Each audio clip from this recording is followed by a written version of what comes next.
Hello, and welcome to the Nerd Corner podcast.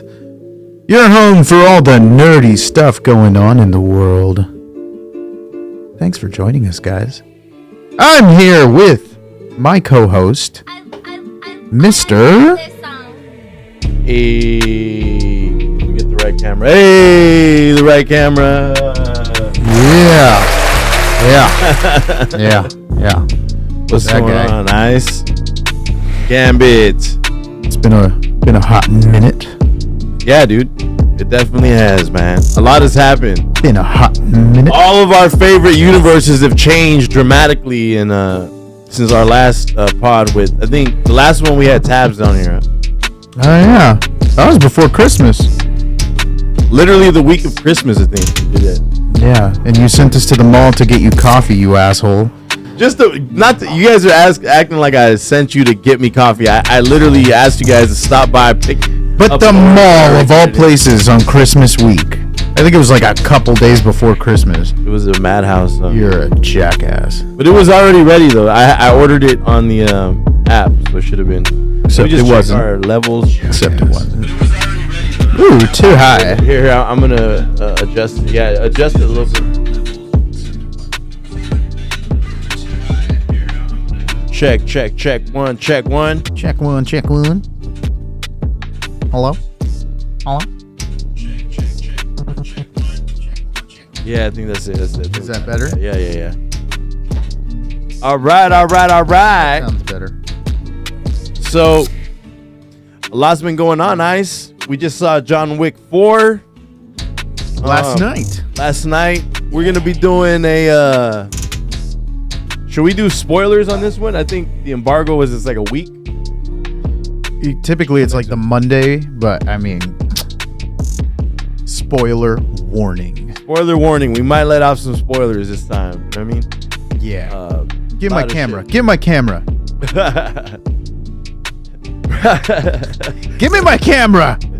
Turn away. Remember Mimi was like, there was a post-credit scene, like, film it so that way you can show them. Like, we're going to all just show everyone's going to be gathered around a fucking cell phone, an iPhone. The worst idea ever. Spoiler warning. I loved it. You liked it? I loved it or liked it? I loved it. Don't know if I'd call it my favorite, but it's definitely my second favorite after number 2. Number 2 is my all-time favorite. I really like number 1 just because, I mean, it was less lore and more. You liked it because of the lore, right? Yeah. So I like number 1 because it was less lore and it was just a revenge story. Right. And you kind of the whole time you're like with everybody that you're just like waiting for him to fucking kill Vigo's son, and you're like working yourself up until that point, and it's I could see that. I could see the appeal of that. It was like the first time we seen Taken. You know what I'm saying? Because after a while, as much as I love John Wick, and I became a fan because I hadn't really dived into it like I did this past week leading up to the premiere, and I really feel like I walked away satisfied from the first movie in a certain way when you kind of like when you see you hear about a bad person like a pedo or somebody who abuses children just get beat up bad on the street, and you're like, oh, that's like some type of special type of justice that can't get served. So when you see the little poor Daisy that gets hurt, and you're like, oh my God, I just want all the bad stuff in the world to happen. Yeah, because it was an extension of his wife, basically. So, right. Yeah.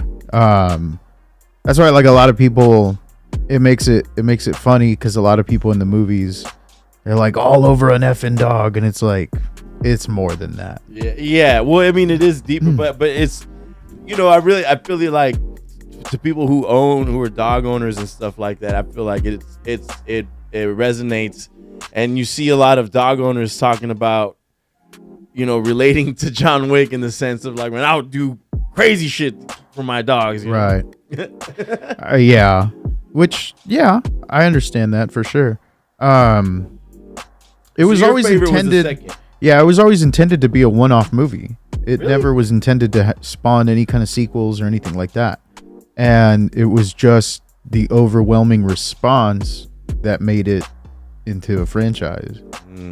That's like a really grassroots, fan-driven franchise because people loved it so much. I mean, low-key, it revitalized the action genre because with movies in the same space, like Taken, stuff like that, you get a bunch of heavy editing to sometimes you can't follow the action. And to set them apart, they decided to do long takes. And you see it. I mean, even in this one. Yeah, the overhead. Oh my God, was that scene fire? We'll go into that right now. Yeah.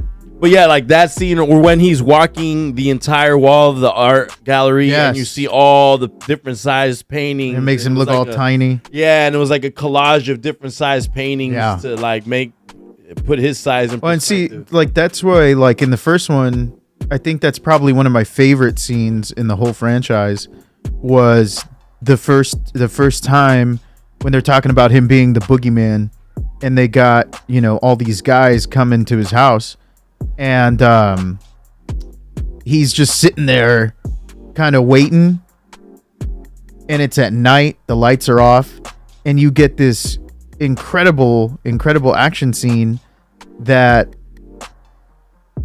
you can track. You're not lost. You're not saying like, did that guy get stabbed? Did that guy get shot? You can track the whole thing.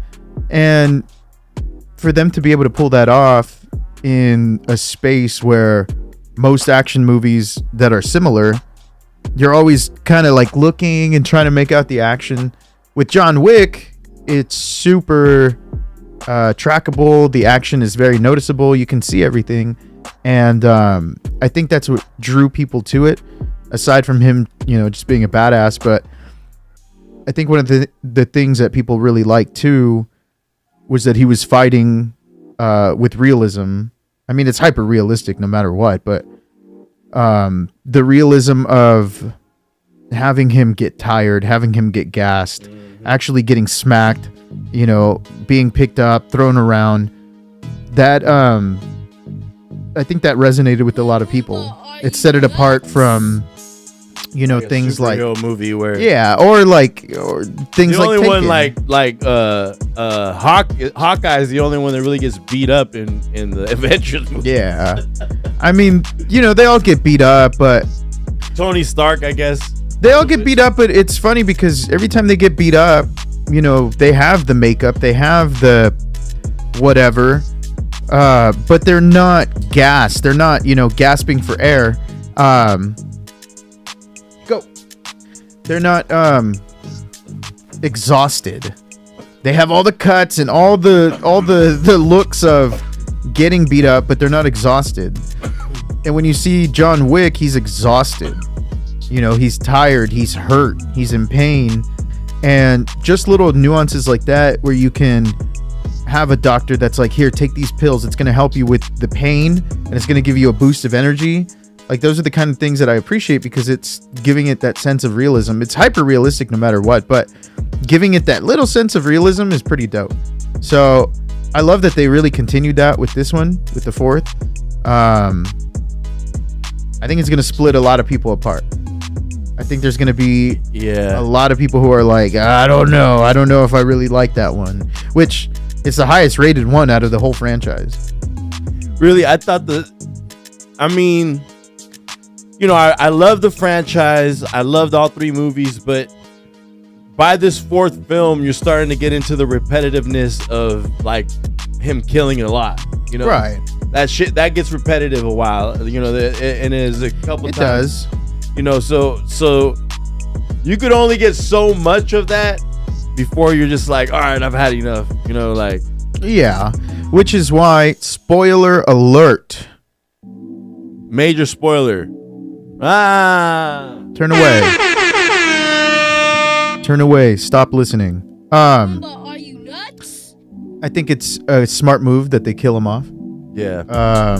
Because again, I don't want to be sitting there watching John Wick in his 60s. Nah. Some Steven Seagal shit, like, bro, and the last one, the third one, I was already like, bro, this dude seems like he's living in pain, and like even down to how he was walking, right? And he seemed like he was just emotionally like fucked, and he seemed like he was just miserable and living in misery, and he would get beat down again, and it's like by the end of the movie you're like wondering like, damn, does this fool even want to beat this guy and win this fight? Right. Seems like he wants to let himself lose damn near because he's in so much pain and agony. Right. Of everything from things that he's lost and things that he's gone through.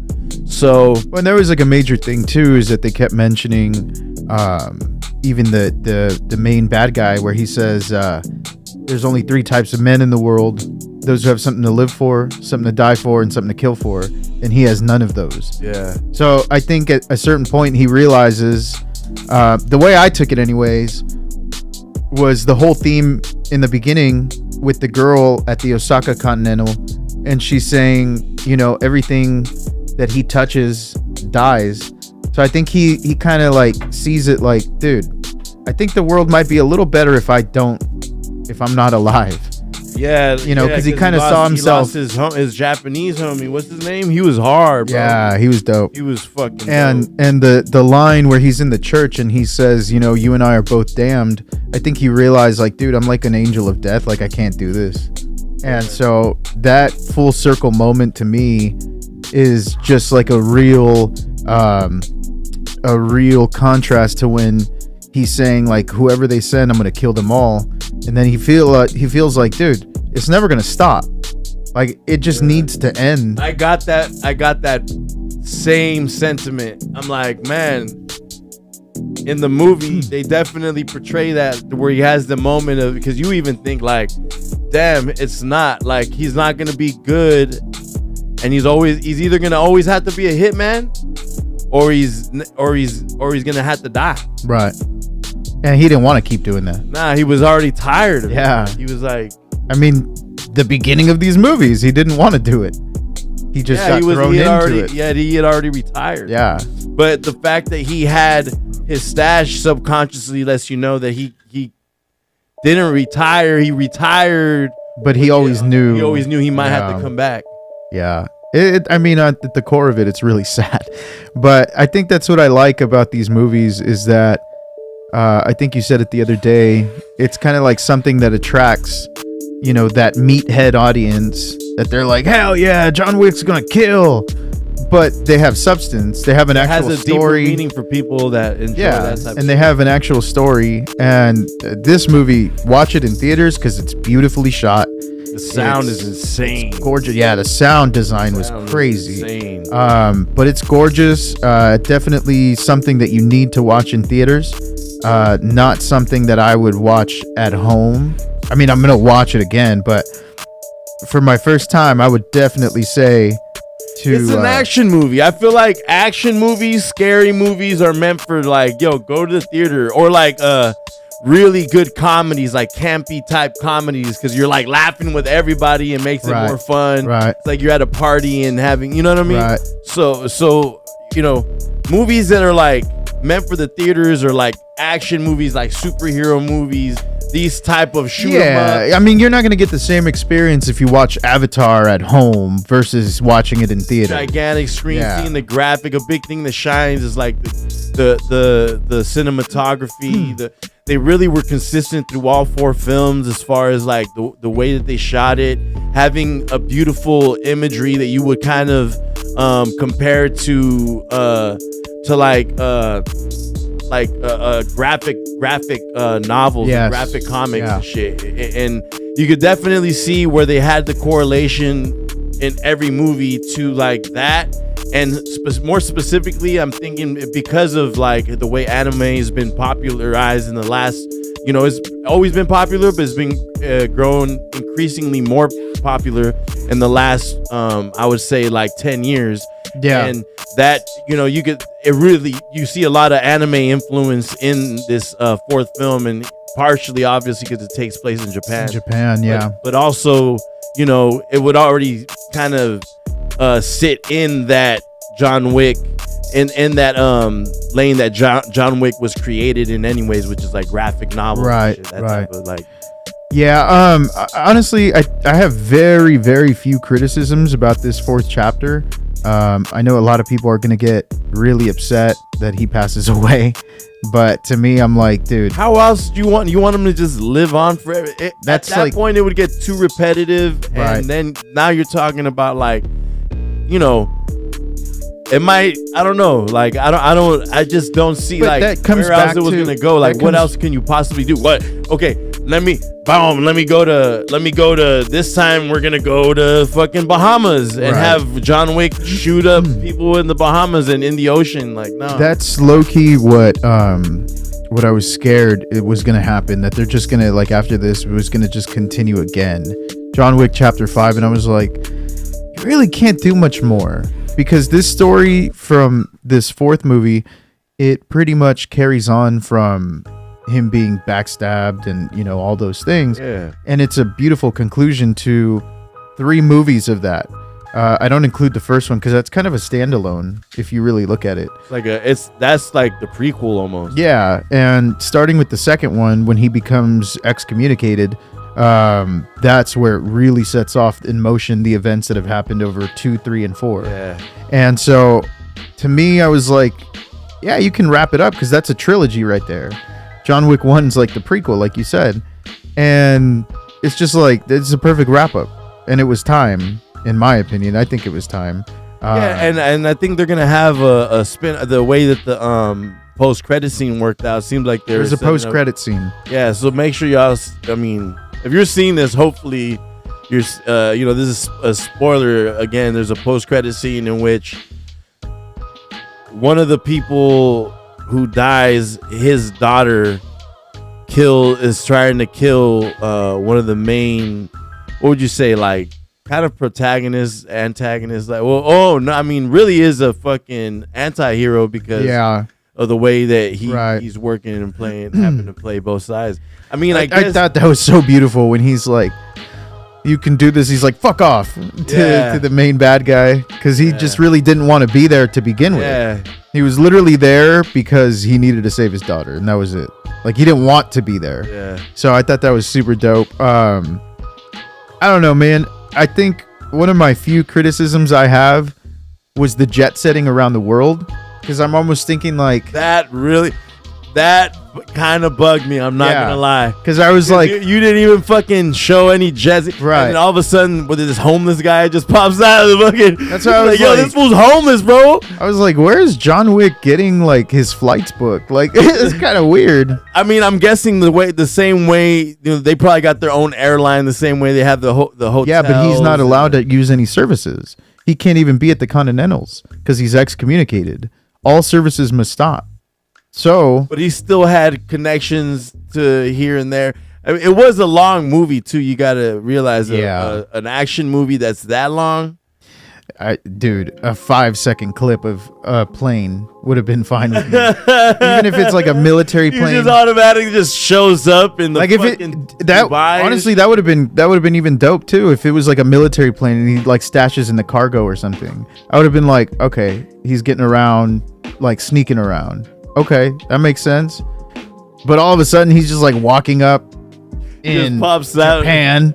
Then he's in Paris from New York. And then that homeless freaking the king. Yeah, the king just shows up like randomly. He's like, how'd you get They just don't mention. It's like a running joke. They never mention how they get around the they have a lot of money. They showed that in the third one where they have like stacks and stacks of money. Yeah. But it's like, either way, like, who's gonna be like, oh, a homeless dude just walked up with like $100 grand.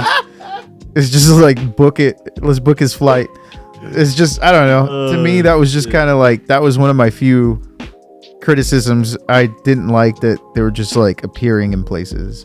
And I really don't have other criticisms besides I couldn't really pinpoint the hierarchy of the high table.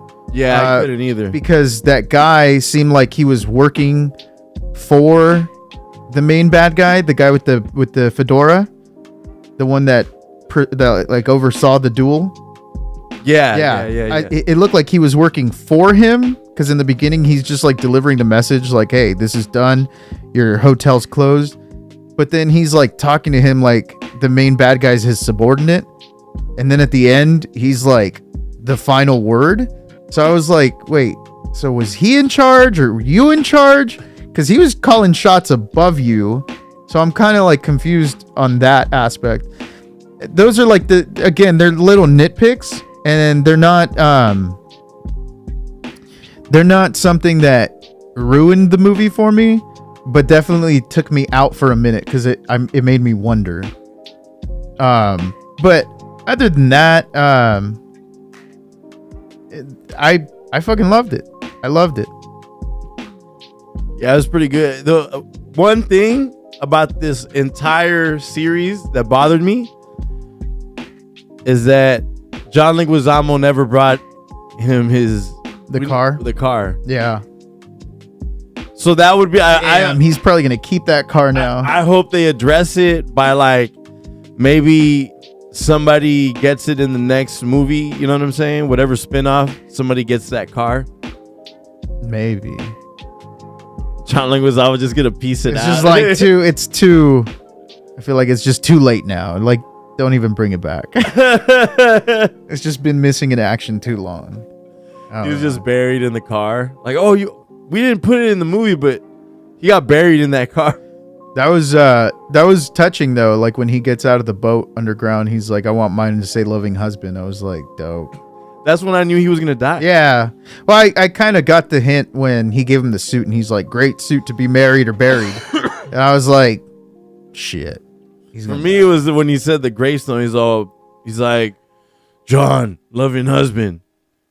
Yeah, that, and then the foreshadowing of Winston just saying like when they hung those people and they just said "such is life." I was like, "Oh yeah, he's dying in this movie." And that was like toward the beginning of the movie. So I was like, oh. Then he says it again when he's in the art gallery and he's like, "Such is life." I'm like, shit. Man, that's why I'm like, yo, how else can you it would the fifth one would have ruined everything. Yeah.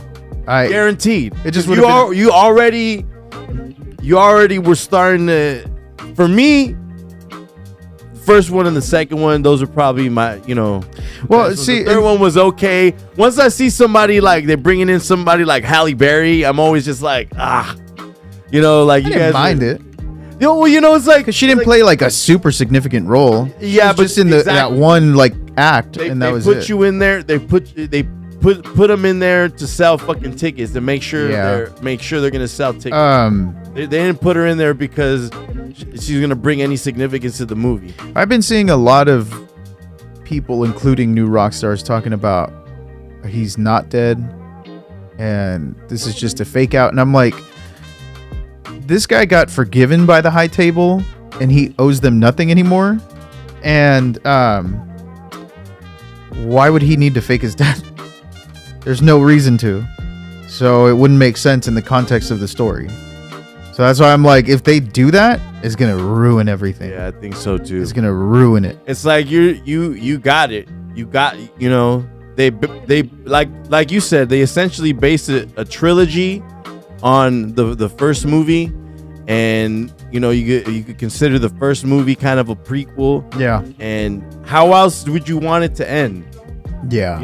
Like it has to end at some point, or else you turn into a fucking running joke like Fast and Furious. You know what I'm saying? Jesus. Yeah. It really, like, you don't want John Wick, something that people like clearly cherish. And I feel embarrassed to say that I barely had watched it last week for the first time, and whether it's in battle rap or any like type of like interview or something that I watch, there was almost always you hear some type of John Wick reference when you're talking about like good franchises and shit. And I know people would be upset, like if they were to mess this one up. You know? Oh, for sure. But see, that's the thing. I'm sure they'd rather you be upset at it ending like this. because he died than it being upset that it's a bad movie. And it's funny because it's the same people that would be pissed either way. The same people that are pissed that he died, like, what the fuck, would be the same people that are like, this is too much already. Yeah, this is cheesy. Yeah, so it's like, pick a lane. Which one do you want? I prefer this one. People just rather they just like complaining about everything. Yeah, I prefer this one. So I loved it. It was great. I give it a 95%. Yeah, the first one, so that's like a 9.5. The first one was definitely like close to, it was a 10 to me. The 10 or 9. You want to know what I don't like about the first one? There's just one thing I don't like about the first one. The whole movie, he is showing his badass skills. He should have broken his back when he got thrown off the balcony. All that. Badass. He's relentless. And then it comes to a fist fight with like a 65-year-old man. I didn't like that.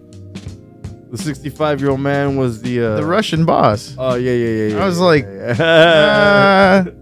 it's kind of like that movie Four Brothers. You ever watch that? Yeah. The whole movie, they're like shooting them up. And then at the end, it's like a bunch of dudes in a circle, like a high school fight. And they're like, fight! What? The fuck is going on? I hate that movie, by the way. Four Brothers is horrible. You don't like Four Brothers? No, it's stupid. Why, bro? Because it's stupid. Why is it stupid? It's just stupid. You have these guys who have been set up to be like ghetto troublemakers. And then all of a sudden they come back and they're like detectives figuring out everything that happened with their foster mom.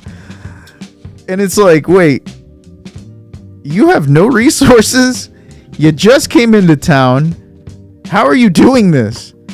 And then like the cops clearly know that it's them doing all this like violent stuff around town. But the cops are like, nah, we're not going to arrest you. We'll just have like curious little meetings with you and talk about, is this you? Are you doing this? I know it's you. Then arrest them. What kind of cops are these? They're not doing the goddamn thing. It's just a stupid ass movie. And then everybody's always like, oh no, but the scene where the brother dies. Let me tell you something. That scene is so stupid. It is so dumb. I don't know, man. It's just like, really stupid. Oh, the awkward white kid, brother. Yeah, that guy. He's just like, Bobby! And he's like, hold on, I'll be right there. And I'm like, what is happening? This is a stupid ass movie. Oh, shit. And then, like, they knew who killed their mom right at the beginning because they walked into that dude's club. And then the whole movie, they're like, well, what happened? Somebody saw her here. It's like, wait, you just walked into the dude's club. I think you know who killed her. What are you still investigating? Like if somebody solved the Zodiac Killer's murders and they were like, can we get some more cryptic messages? Wait, what? I don't know. It was really stupid. This is a stupid movie. I don't like that movie. But that's what that reminded me of. Like, reduced to a fist fight at the end. And that's the one qualm I have with John Wick 1. Other than that, it's a great movie. And it makes sense, too. John was probably tired by that point, after doing everything.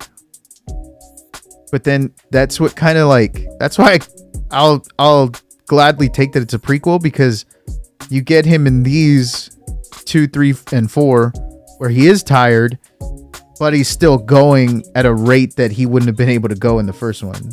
Because if an old man after one movie gives him a challenge, in these, he's basically a superhuman. So yeah, those are like the little nitpicks. But other than that, I fucking love John Wick. It was great. That's 10 fucking years of movies. Like, 4 movies over 10 years.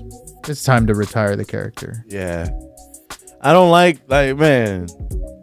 We're gonna see probably Fast and the Furious 50. Well, supposedly this is the last one, but The last one. see, and that's the thing too. Like, you get movies like this. When do you ever see in a franchise that number 4 has the highest rating in the franchise? You don't. That's like almost unheard of. And they progressively have gotten like better, and it's just like that's because they've taken their time. 4 movies in 10 years. Fast and Furious has like 300 movies in 10 years. So it's like Keanu and the director were talking, and they're like, we did it because we had an idea, and the idea worked. And it did. It was great. I imagine Vin Diesel sitting at home, and he's like, let's put a car in space. There's the idea. And that's how they greenlight Fast and Furious.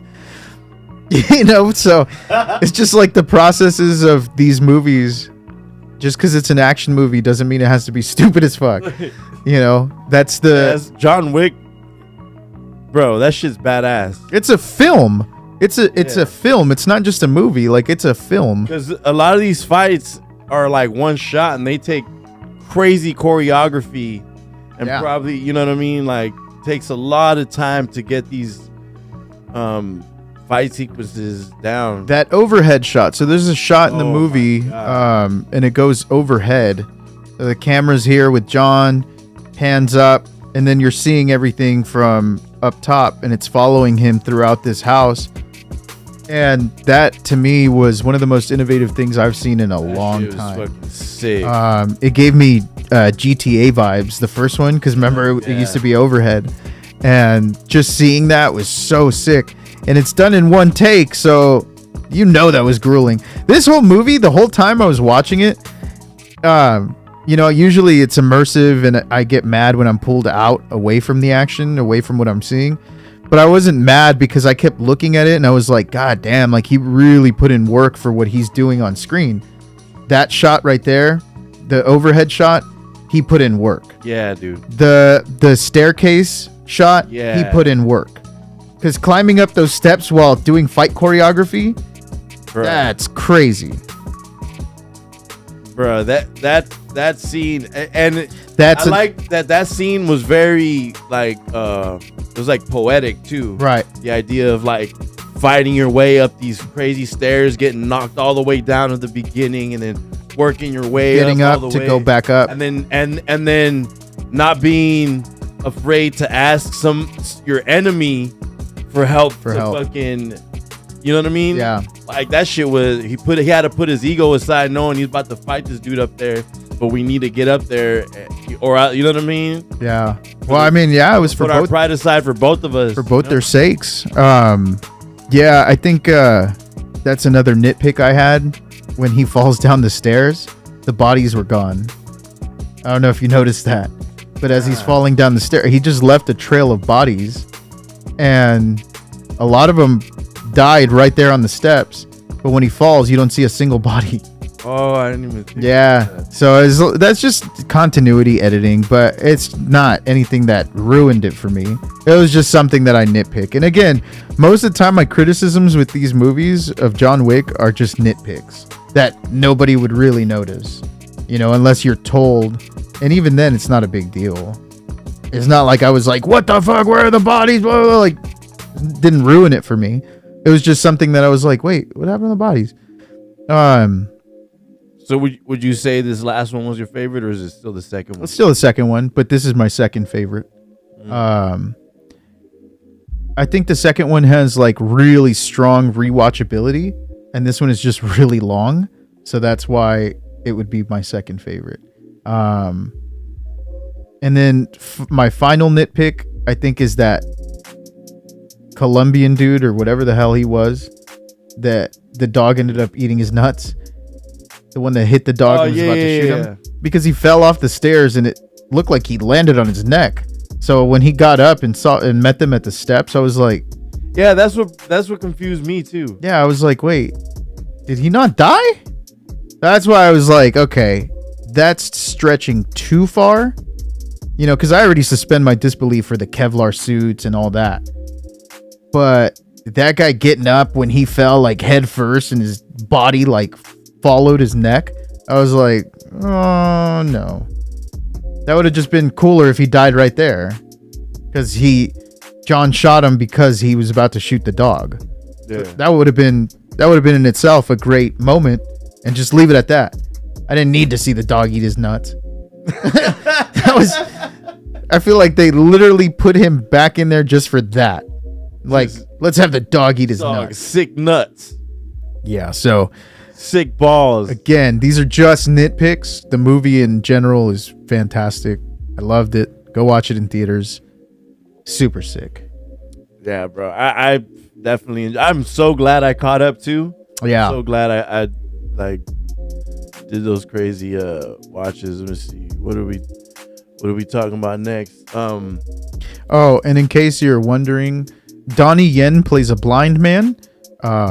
Because there's people in our family who apparently didn't know he was blind, even though he has a cane, glasses, and is kind of feeling for everything around him like a blind man. He is he really blind in real life? Because he played the blind dude. Yeah, from, no, he's not. From Rogue One, right? Yeah, he's not. He's not blind. But he's a good blind dude. Yeah, he does. He said it was really difficult filming this movie because, like in Star Wars, he doesn't have anything over his eyes. But in this one, with the glasses, he said it was like really dark. So a lot of the times he was getting hit by the stuntmen he was doing scenes with because he couldn't see their blows coming because it was just dark. And so he was like, it was really difficult filming because most of their shots are at night. So I can imagine that being hard. Damn. And especially the way he choreographs those fights, like they're fast moving. Like it was really fast. Yeah, he's dope. Yeah, he's great. He played a great role. But yeah, man, go watch John Wick. It was fantastic.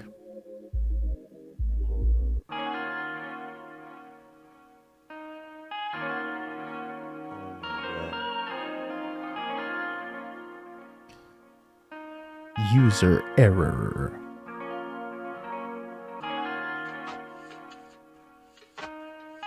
Usually just goes to the to the other side. Yeah. Maybe you got to drag it further. No, right there. Perfect. We're talking about this.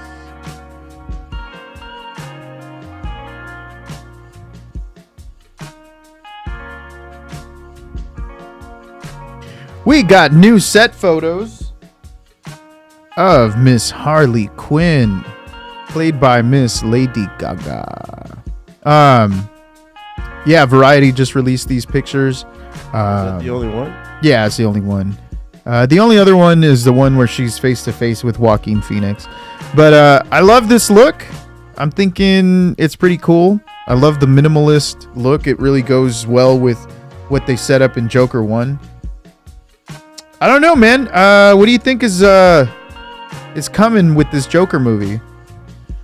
I personally am excited for it. I'm not like a lot of these comic fans that are like, they're saying it's gonna be a Musical? A musical, and to me, like, kind of makes sense because, like, I mean, I don't mind it. I don't either. My theory since the beginning, since they've announced this, was that it's possibly gonna be like some type of sick, twisted musical that's taking place inside of his mind, inside of his brain, and it's all like a made up thing, and you know, maybe he's like falling in love with Harley Quinn, and it's just like a made up thing in his head that's not really happening in real life. So I don't know. I hope it's sick. I mean, just the idea of it being so abstract for a quote unquote comic movie is like a musical with Harley Quinn and Joker inside of Arkham Asylum. shit sounds fucking lit. Well, I mean, the behind the scenes videos that they leaked had him running through the streets, and then there were like people dressed like Joker from the first one, including this dude who like towers over Joaquin Phoenix. He's like this tall ass dude. So people were kind of like, what the hell's going on? Like, we can't really piece it together. But I think that's probably a dream he's having. Yeah, either that, or I feel like it's just going to be something where he started this uprising to where people are like trying to copycat the Joker, which we see every day in real life. So I liked it. I'm not a huge fan of... I thought it was a great element that they did the mental health thing and the loss of services, but I'm not a huge fan of an over preachy message, which I don't think they did. I thought it was just used for storytelling, for them to say like, oh, his resources ran out. This is kind of what happens because society treats these people like shit. That was great, but people like solely rely on that when I talk to them about this movie. And they're like, oh yeah, like it really shows like what's going on in the world. Dude, I'm watching these movies because I'm trying to like get into this little fantasy thing. I don't need the social commentary to be over preachy. Yeah. You know, so I don't think they did that. I don't think it was over preachy because it was layered with like a lot of comic elements. But, you know, like if they try, that's why I don't mind this like musical thing, because it's giving me basically a comic book story, you know, with elements of the real world, but I don't want it to be centered on, well, this is what's going on in the world. Like, I don't need that shit. I don't think the director was trying to do that necessarily as much as no, I don't think he was either. But that's why I did it subconsciously. Like, I'm just trying to do this piece of art, that's super real, and trying to take Joker out of this comic book universe that you're used to seeing him and putting him in. This is what Joker in real life, this is who he would be. Right, exactly. It has nothing to. But people focus mostly on those elements of like, oh well, yeah, that's right, that's what happens here, and yeah, that's why this is a great movie. And I'm like, no, it's a great movie because it has a great performance, greatly shot. That's why it's a great movie, not because it's social commentary. I don't give a shit about that. Yeah, because there's a lot of shitty movies with social commentary. Yeah, exactly. So when I go watch these movies, I'm expecting to be entertained most of all, or to just leave the theater with the feeling. And when we watched Joker, the first one, I left the theater feeling like really uncomfortable. Yeah. And I said, damn, that's dope, because it really succeeded in doing what it was supposed to. You know, there's people who watch it, you see all the memes with the Joker and they have like little quotes about like life and power and this and that. I'm like, you're an idiot. You're missing the point of the movie. The point of the movie was to make you uncomfortable, because you're supposed to see this guy who just, it wasn't very hard for him to... You shouldn't want to kick it with somebody like the Joker. And it wasn't very hard for him... Like he's really fucked up. Yeah, and it wasn't really hard for him to transcend into that madness. And that's what the director wanted to convey, that uncomfortableness, because it's like, dude, this guy like flipped the switch like that. So he's truly a psychopath. And that scene where he kills... where he kills Robert De Niro's character. Oh yeah. He kills him on camera. That shit was really the peak of like uncomfortability. Yes. Like, because you're almost like watching it as an audience member, like, oh fuck, he just killed somebody on live TV. Like, he's snapped. Well, I was so into that scene based on their back and forth that I did feel like that. Like I fucking jolted. Like I was like, whoa. Yeah, you're like, oh shit. Yeah. And the other one that made me feel uncomfortable was when he killed that fat guy that sold him the gun, and then he ratted him out. Remember, they worked together at the clown thing, and when he killed him in his apartment, and he's like talking to the little short guy, and he's like, because he was always nice. Yeah, but I was like, damn, like he went from murdering somebody to being like, no, it's okay, man, it's okay. So I was like, this is uncomfortable. Yeah. I was like, there's no way that I'm gonna post a meme with that guy. Yeah, let me post this life quote. Yeah, it's like hella weird. Like, people don't get that. I think but it's been happening for years. Like, people always... Just because, well, here's another thing, is most villains in movies have some type of relatability to them. Yeah, There's but this never- one did not have relatability to me. No, I think the whole, like, even if it was as simple as like he's having one of those moments, because we've all had those moments where damn, you're having a bad month or a bad week, right, and you kind of just felt that. That's what made it relatable,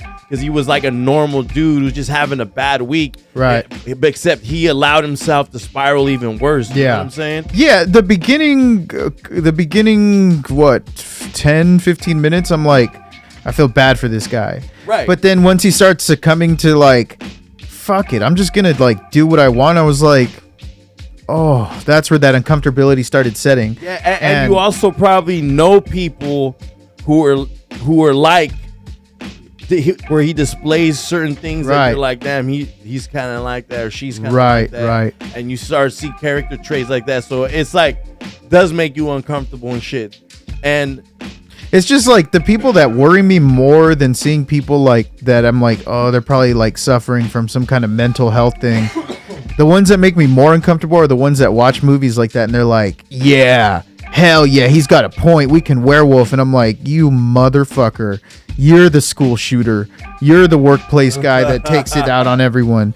Like, those are the people that worry me more, that watch these movies and don't get the central message, which is like, it makes you supposed to make you uncomfortable, not hype. Yeah, exactly. Like, these people are like, hell yeah, Joker's my favorite. Like, he gets me. I'm like, the Capitol. Yes. January 6th, they were probably screening Joker on the front of the Capitol lawn.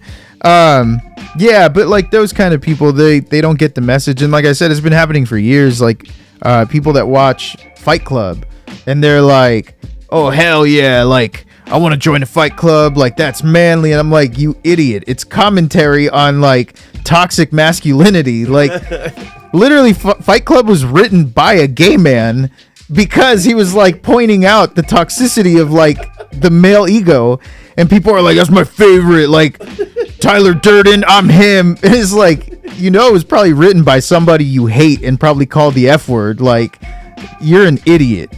People don't get the central message of movies, and it's hilarious to me because I'm like, dude, you're not getting it. Like, you really should take a film appreciation class at some point because you're not getting it, bro. You're really not. But, you know, I have high hopes for this new one. Seeing, you know, Lady Gaga, like that. Yeah, she definitely looks like she's going to bring something cool to the table. We saw her in A Star Is Born. She was fantastic. So she has the acting chops to match Joaquin Phoenix, and she's an Oscar winner. And I'm sure, I think she in her younger years did like drama, right? She had to do drama. Like, she didn't do drama in like high school, none of that? I don't think so. She was just like straight into the music stuff. But, you know, seeing her, she's a really good actress. Yeah, she's fantastic. So I have like all the trust in the world that they're going to just show us something freaking awesome. I can't wait for the movie. And I hope I feel as uncomfortable as I did in the first one. Because leaving the theater like that, I was like, oh, man, I feel so uncomfortable. And it kept playing over in my head. Like, those scenes, like, where he shoots Robert De Niro, where he kills that. Traumatizing. Yeah, so that's why I was like, I felt like I saw a newsreel of somebody actually doing that. Yeah. That's like, how it felt. It felt very real. So that's why, like, it kept playing in my head. And I remember going to work the next day and I was like, man, that movie really like left a impacted feeling on me. It was very Martin Scorsese-esque. Yeah, well, he was originally set to produce. Really? Yeah. Bruh. That's why. Bro, please, can we get a Martin Scorsese fucking comic movie? That's why, like, people compare it. Just because he has such harsh criticisms. Well, people compare it to The Comedian, which is a Martin Scorsese movie where a guy becomes obsessed with a comedian, which is like Joker becoming obsessed with Robert De Niro's character. And originally, that's why Robert De Niro, that's why they got him, is because Scorsese was set to produce. So they lured him in, and then Scorsese left, and they started talking a bunch of shit about superhero movies. It's like, calm your tits, bro. You're great, you're fantastic, but they're still movies. Movies are movies, bro. Whether they're garbage, whether they're Academy Award-winning movies, they're movies. And you could take it or leave it. They're either great, they're bad, and some bad ones are great, some great ones are bad. I can't sit through a lot of movies that are, you know, acclaimed And at the end of the day, it's all objective. It's objective, yeah, of course. And yeah, I get how they're graded by critics. They're graded, based on certain points that they meet, and viscerally, acting wise, they're all graded like that. But even so, I could watch a movie that is acclaimed and loved by many, and I'm like, this is garbage. Like I've watched foreign movies that won shit. The Whale. Brendan Fraser just won for Best Actor for his performance in The Whale. I thought that was a horrible movie. It was awful. I was watching it and I was like, this is fucking horrible. Like I didn't have a good time watching it. What was it about?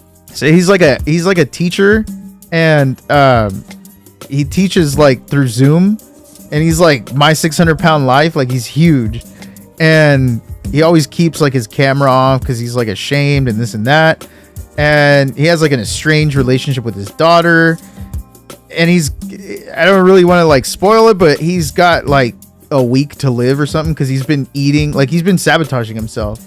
He eats like his feelings away and like shit like that. He just feels like a total failure. But the whole time I'm watching, I'm like, you're kind of putting yourself there, and there's like a pity party going on. Like, that's why I didn't like his character, and it made me like really loathe the movie. And like, yeah, sure, Brendan Fraser gave a good performance. I'm not gonna say he was bad, but it was not. I understand it's a drama, but I've watched so many dramas where I'm like, I enjoyed watching that based off performance or story. I didn't enjoy watching this movie. Like, it was just really, and then they presented it in a 4:3 aspect, so you have bars on the side. Yeah. And the whole time, the whole time I was watching it, I was like, no, Letterboxd is, oh yeah. And the whole time I was watching it, I was just kind of like, this is trying extra hard to be artsy, and I don't like it. Like, it didn't work for me. I just didn't like it. And I love the director. The director did one of my favorite movies, The Wrestler, with Mickey Rourke. And I remember, I haven't seen it. I've seen clips of it. Yeah. And the cinematography on that is insanely fire. So good. And it was done on such a modest budget. But that movie right there is like one of my favorites, and I could watch it over and over and over again. That performance by Mickey Rourke is crazy. And I thought I was going to get like a similar experience out of this, but I didn't. And I just like, it didn't work, man. It didn't work for me. It was not enjoyable. And I just thought it was just really cheesy, like really stupid. Like, the way it was written is like written out to, I don't know, like to cause you to feel, I guess. So they set him up with like a bunch of tearjerker like scenes. And I found myself like giggling when he was like, I just want to know that like I didn't waste my life. And I was like, you're an idiot. Like, it was just really stupid. I didn't care for it. But yeah, case in point, it's loved by everybody. Like, people are like, oh my God, like they were shitting themselves over it. I was just like, no, it's stupid. I thought Everything Everywhere All at Once is fantastic. That's the one with Data from the Goonies. Yeah.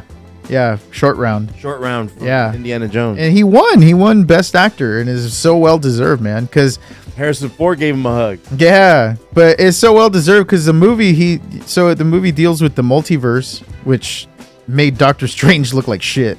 And it's funny because they came out the same year, so people hella judged Doctor Strange because they were like, that's how you do a multiverse movie. You guys suck. And it's true. The way they handled it was just incredible. And they have like, I mean, you see a bunch of different universes, but the three main universes, they like stick to three main ones. And that's all you needed, because the flashes that you get and the implications that you get from everything else makes it feel like, oh shit, this is a huge multiverse. But they stuck to three main ones, and it carried the movie so beautifully. Like, when I finished watching that movie, I literally like sat at the edge of my bed and I was like, whoa. Like, it was an experience, and it really like, it tugs at your heartstrings. It excites you because of the action set pieces, and it's just fantastic. So it's a movie kind of like butterfly effect, like in that realm of movies? No, because that's a piece of shit movie. You don't like butterfly? What the fuck is up with you in this fucking Really? Come on. butterfly effects? Like a multiverse movie? Yeah, but it's stupid as fuck. He's like reading his journal and he just like changes courses, and then he goes back into the womb to kill himself. What? What the fuck? He went back into the womb with the mentality of like a 35-year-old man. So when that baby was born, he was gonna have the mentality of a 35-year-old man. Do you realize how sick that is? That little infant baby's already had sex, drugs, drinking, fights. That little infant, instead of being like, oh, I'm hungry, feed me, he's gonna be sucking on the mom's tit and being like, I've had tits before. That movie sucks. Don't ever. And Ashton Kutcher's a horrible actor. But anyway. No, so like, the reason I say that he deserves the Oscar, Such a hater. Ki Kwan, is because throughout the movie, he's changing. So like, it's the physical embodiment of the guy we meet that he plays, right? But these different universes keep hijacking his body. So he's switching from like action version to wise version to girl version. And he does it so like flawlessly because you actually believe like, oh, that's not him. That's a guy from a different multiverse. Because like literally he'll just do like the and then he'll be like, listen to me, blah, blah. And like you believe it when you're watching it. You could change to every. Yeah, so like they have these little headsets, and the guy from like different universes, they're hijacking that body to communicate with Evelyn, which is the main character, the mom. And so when you're watching it, it's really believable. You're like, oh shit, yeah. So that's the guy from the Kung Fu universe. That's the guy from the hot dog universe. That's the guy from the rich universe. Like you believe it. So like he played a really good role in that sense. And then when you see him in these different universes, like there's one where he's like a billionaire and he comes out and just like his walk changes, his posture, like he really, really like embodied those like versions. And that's why I'm like, dude, like that's how you do it. That's Put more respect on my homie. Yeah. Data's fucking. Short Round is here to stay. Let's talk about it. Yeah, Short Round is here to stay, man. Hey, let me double check the volume. It was less. It was. Lore and more. You liked it because of the lore. Right? Damn, bro, this looks and sounds great, bro. So Yeah. I liked number one because it was less lore and it was. This is revenge. The lore. The lore. The lore. It looked like he landed on his neck. So The when he got lore. up, it met them at the steps. It was like, yeah, that's The lore. yeah, it was It's the lore. he knocked up. And he always keeps dirty lore. getting wrong because he's like ashamed and this and that. And The lore. strange relationship with his daughter. And he's It's the really lore. wanna, like, spoil it, but he's But yeah, man, is super deserving. Again, movies are subjective. I get that, but I also understand from a critic standpoint how it's graded. Just because that's how it is, man. The industry, you have a standard. You have a standard of that needs to be met with critical acclaim. And again, acclaimed movies aren't going to be your favorite. Shitty movies might be, but you know. One thing I think everybody can agree on is the Fast and Furious sucks. And and Four Brothers is a piece of shit. They literally all got together in a circle to watch these guys fight like it was a junior high fight. Dude. Hold on. Let me see. What else we got? Oh man, we got to talk about Gotta talk about the homie, bro. Don't do this to me. This is.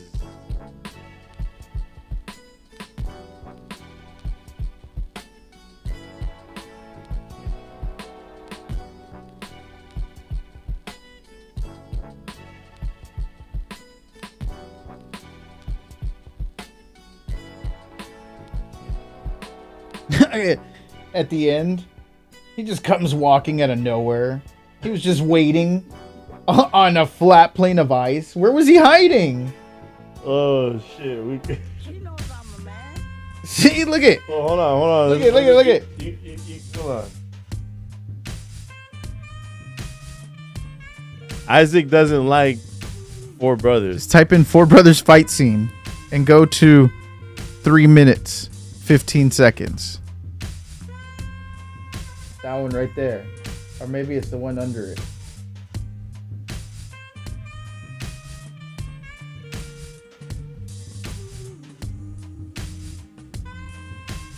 Oh, here he comes. He's already coming. They all had an argument about 20 seconds prior to that. And then this guy's like, well, what are you guys going to do about it? And then all of a sudden, he pops out. That's what you all been waiting on. So what happened right here? They were arguing. Andre 3000 was arguing with the main dude. And he's kind of like, the main dude's pretty much saying like, what the hell are you going to do about it? Kind of like. Wait, he's arguing with No, with the main bad guy that killed their mom or had their mom killed. And then basically the solution is like, well, let's put this to fists. And then all of a sudden Mark Wahlberg walks out from like 300 yards away. Yeah, this one was he wasn't even breathing hard after walking a whole fucking mile. I just don't understand why he couldn't just pull up in a car. That would have been fine. I would have been okay with that. He just walked like to make it dramatic, but it makes it really stupid. So now he's here and he's like, yeah, let's do this. Look, it's a flat plane. Where is he? Oh, you can't see him. You can't see him right there. Far away. This fool's hella far away. This was there. Look it. What is this? Oh shit! Bro. Nobody saw him coming.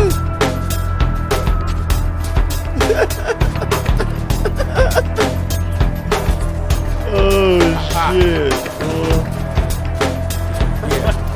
People watch this movie and they're like, "Oh man, Four Brothers." What about Four Brothers? What about it? That's what you all been waiting on. Bro. All right, Jerry? Yeah, I'm straight. Oh, Bobby Mercer. How come this guy looks like Bill the Butcher? That's Idawel Chikotay. How the fuck do you? I don't know his an extra, bro. I don't know his real name, but his name's like Idawel or Chidawell. Him, the black guy. No, I'm not talking about him. Oh, I'm talking about the dude who looks like Bill the Butcher. What you got? What's your name, Bobby? Better say it for him, man. What? Yeah, I'm straight. Back in town. What? You gonna be the one, man? Come on, Bobby. Bring it on, baby. What you got? That's what you all been waiting on. What? This fool right here. All right, Jerry? Yeah, I'm straight. Oh, Bobby This Mercer. oh, This one looks like Bill the Butcher, bro. from Gangs of New York. Yeah. Yeah. Don't ever disrespect Daniel Day-Lewis with what that guy. One, man? Come on, Bobby. Bring it on. Enlarge it so that people can see. See? This is a goddamn. This is a middle school fight. Oh shit. Yo, that's funny. And the crazy shit is the end game is the loser dies and gets buried in this fucking ice bath. All right, you got away, man. Come on, man. All right, They get a hug and beat each other to death. Look, well, Bill the Butcher clone in the back. I just. Ah, you know, that was some some WWE. That was kind of crazy. It's Okay, a great response. What are you talking about? Oh! You can clearly tell he was like a foot away. The director Another said. thing was like, is this fucking fool Marky Mark got padded shirt to look like bigger than he actually is? Look at this shit. Look at the way his It's just like stretching up, like he has pads underneath. Yeah, look at it. He probably does. Look at it. those Tell me it's not- those are fake traps. Who's got fake fucking muscles on it? What the fuck is this? Why does Billy the Butcher look like Borat? Borat the Butcher? Borat the Butcher. Look at it. It looks like Sacha Baron Cohen. Why did he do that? Am I gonna go left? Am I gonna go right? I'm gonna go left. I'm gonna go right. You know what's even more infuriating about this scene is that all of these goons throughout the movie are carrying out acts of terrorism for him. They're like terrorizing the streets. They shot their little brother in broad daylight in a fucking neighborhood With the fucking machine gun. And then right here, they're like, hell yeah, beat him up, Bobby. What the fuck happened? This guy didn't cut their checks? Why are they so mad that they're so willing to have their boss, their meal ticket, put into ice? What is going on here? The whole movie, he's like, hey, go shoot up a neighborhood and get these guys. And then right here, they're like, yeah, let's box it out. And whoever loses goes into ice. What the fuck is going on? Wouldn't you think that he'd just be like, hey, somebody kill this guy? This fight's gonna be to the death. There's like all them and like 4 of them.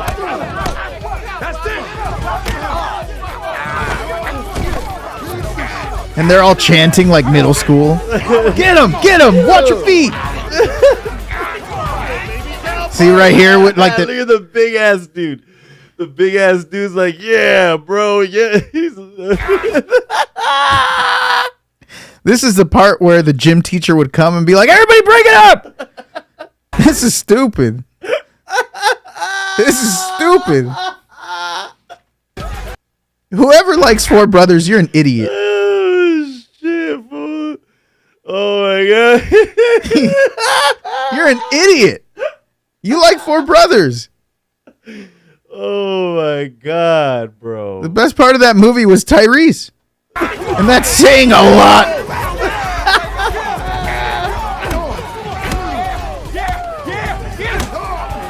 Oh, shit.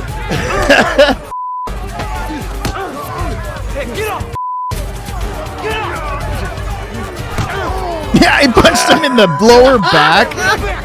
Punched him in the butt. Gave him an ass punch. This is straight a middle school fight. Yeah, that's what's up. There's a guy who's juiced. Fool wearing his fucking fake fucking muscles underneath. Put him in the hole. Ah, put him in the hole. He's calling the shots now. He's the leader. What is going on? These guys were getting paid by this man. And they're just so quick to listen to Marky Mark? What the fuck is happening? Oh, shit. Nobody's going to tell me this is a good movie. They just throw him in the ice water. That's crazy, bro. I mean, he's knocked out. He's not dead, and they're just throwing him in there. These guys straight murdered that man. He's just knocked What out. gonna do about the police? Police? Cops love the Mercers, Jerry. That's funny, bro. Wow, what a great movie. I can see why so many people like it. So good. Oh, man. Such a spectacular piece of film. Speaking of punches and fights, this man, per Variety magazine, Jonathan Majors was arrested on Saturday in New York on domestic violence allegations after a dispute with a 30-year-old woman. According to a statement from NYPD, the woman told officers that she was assaulted and was taken to a hospital with minor injuries to her head and neck. A representative for Majors denies the allegation. He has done nothing wrong, Majors spokesperson said in a statement. Variety, in a statement to Variety, we look forward to clearing his name and clearing this up. According to a police statement, the officers received a 911 call around 11:14 a.m. A preliminary investigation determined that a 33-year-old male was involved in a domestic dispute with a 30-year-old female. police said. The victim informed police that she was assaulted. Officers placed the 33-year-old male into custody without incident. The victim sustained minor injuries to her head and neck and was removed to an area hospital in stable condition. So, I really hope that it's nothing, because Marvel has pretty much everything riding on this guy. So I'm hoping it's nothing. But again, domestic violence is not cool. So we'll see more as the story progresses and we find out more. I don't think it's gonna.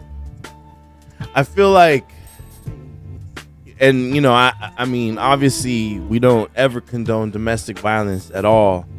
But I think something like domestic violence is a lot more forgivable than like child pedophilia and those types of allegations, sexual assault charges. Oh yeah, for sure. You know, if this would have been a sexual assault charge, it's a wrap. Yeah. Like Disney is releasing a statement tomorrow.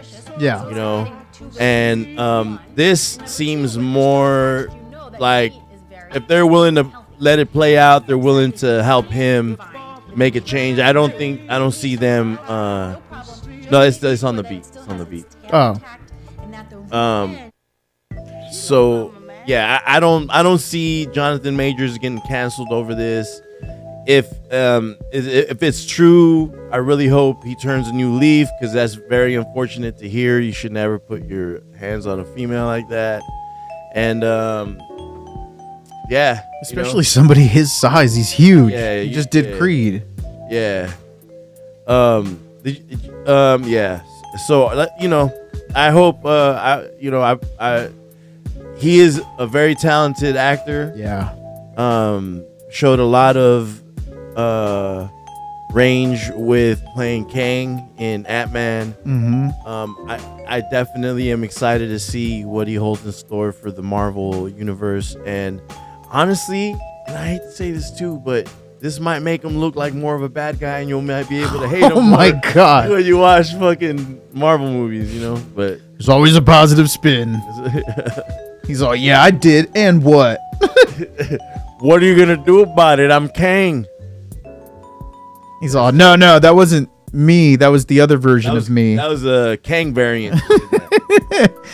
When he goes to court, he's like, no, that wasn't me. That was a you have Mortis? this on your video. Well, you clearly didn't see Ant-Man. That's a Kang variant. Yeah, that was a Mortis. That wasn't me. That was Scarlet Centurion. Pharaoh Ramatut. I'm glad we can make jokes about domestic violence. No, we're not doing that. We're not doing that. I'm just trying to say that I don't, who knows? Yeah. Who knows? I'm just saying, if you would have told me sexual assault, again, it's never cool,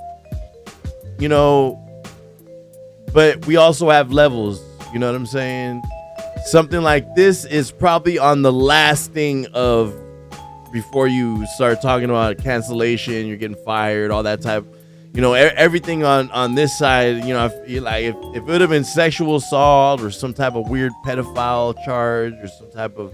I love how they chose like the smuggest picture of him to put up there. Yeah. Almost like he's like, I don't care.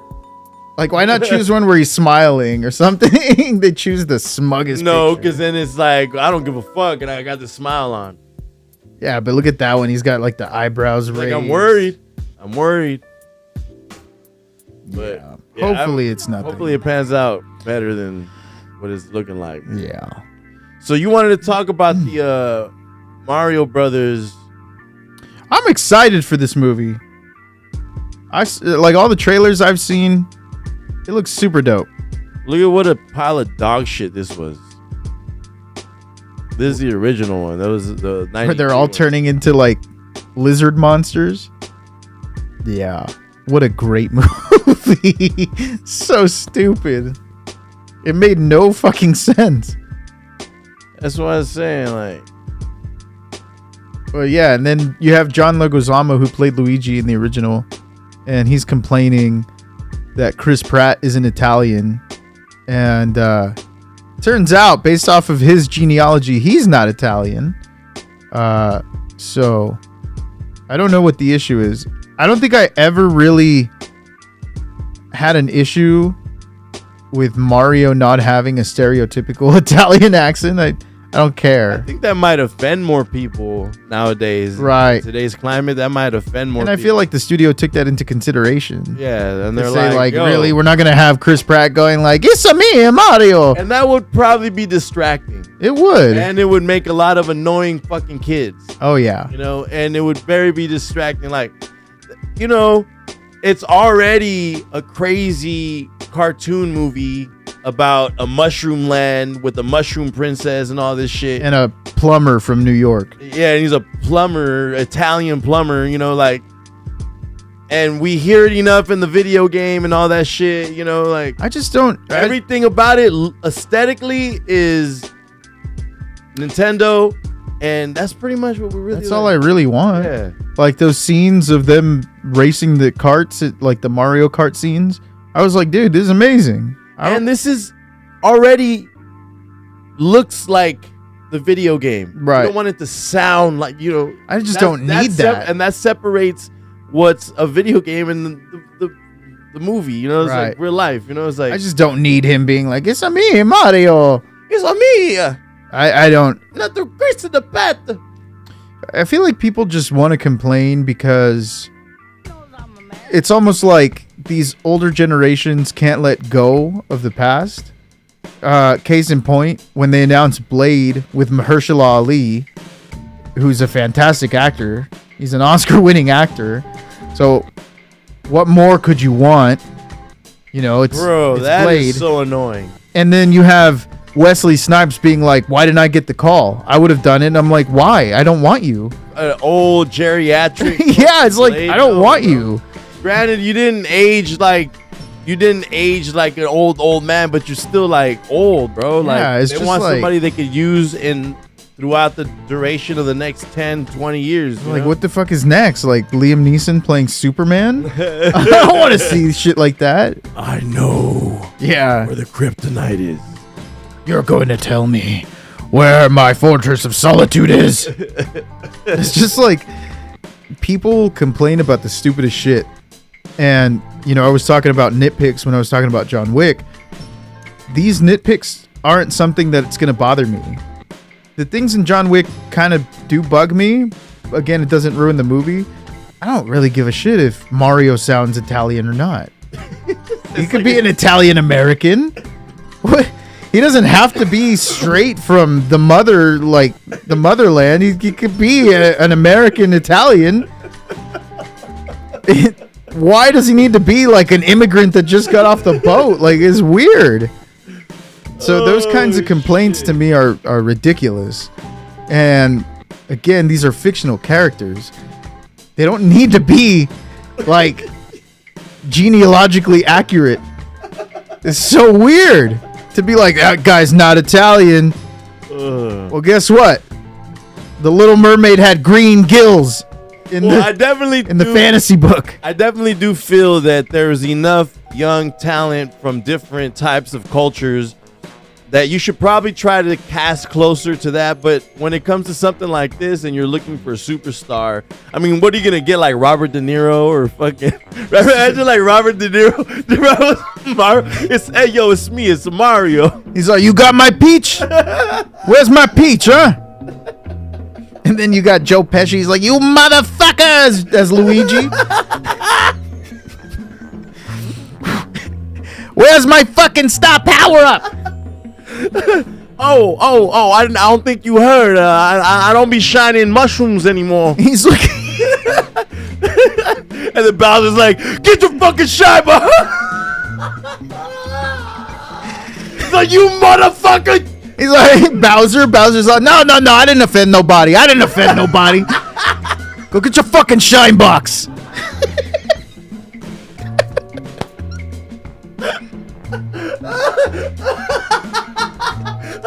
Oh shit! Somebody's gotta redo that scene with fucking Bowser and Luigi and Mario. Mario is Henry Hill. Peach is Karen.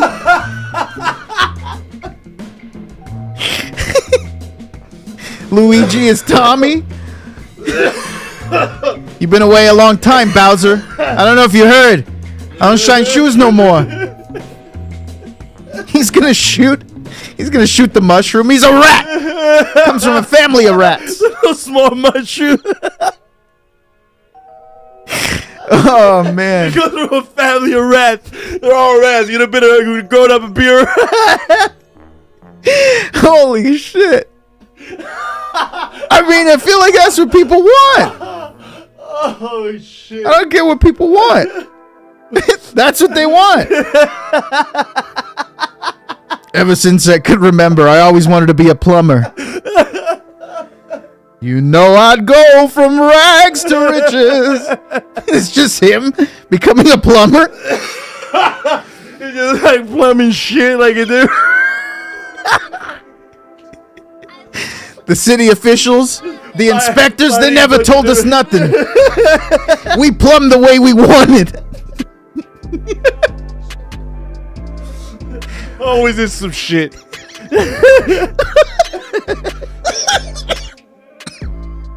He's just starting the plumbers union. That's the gangster move.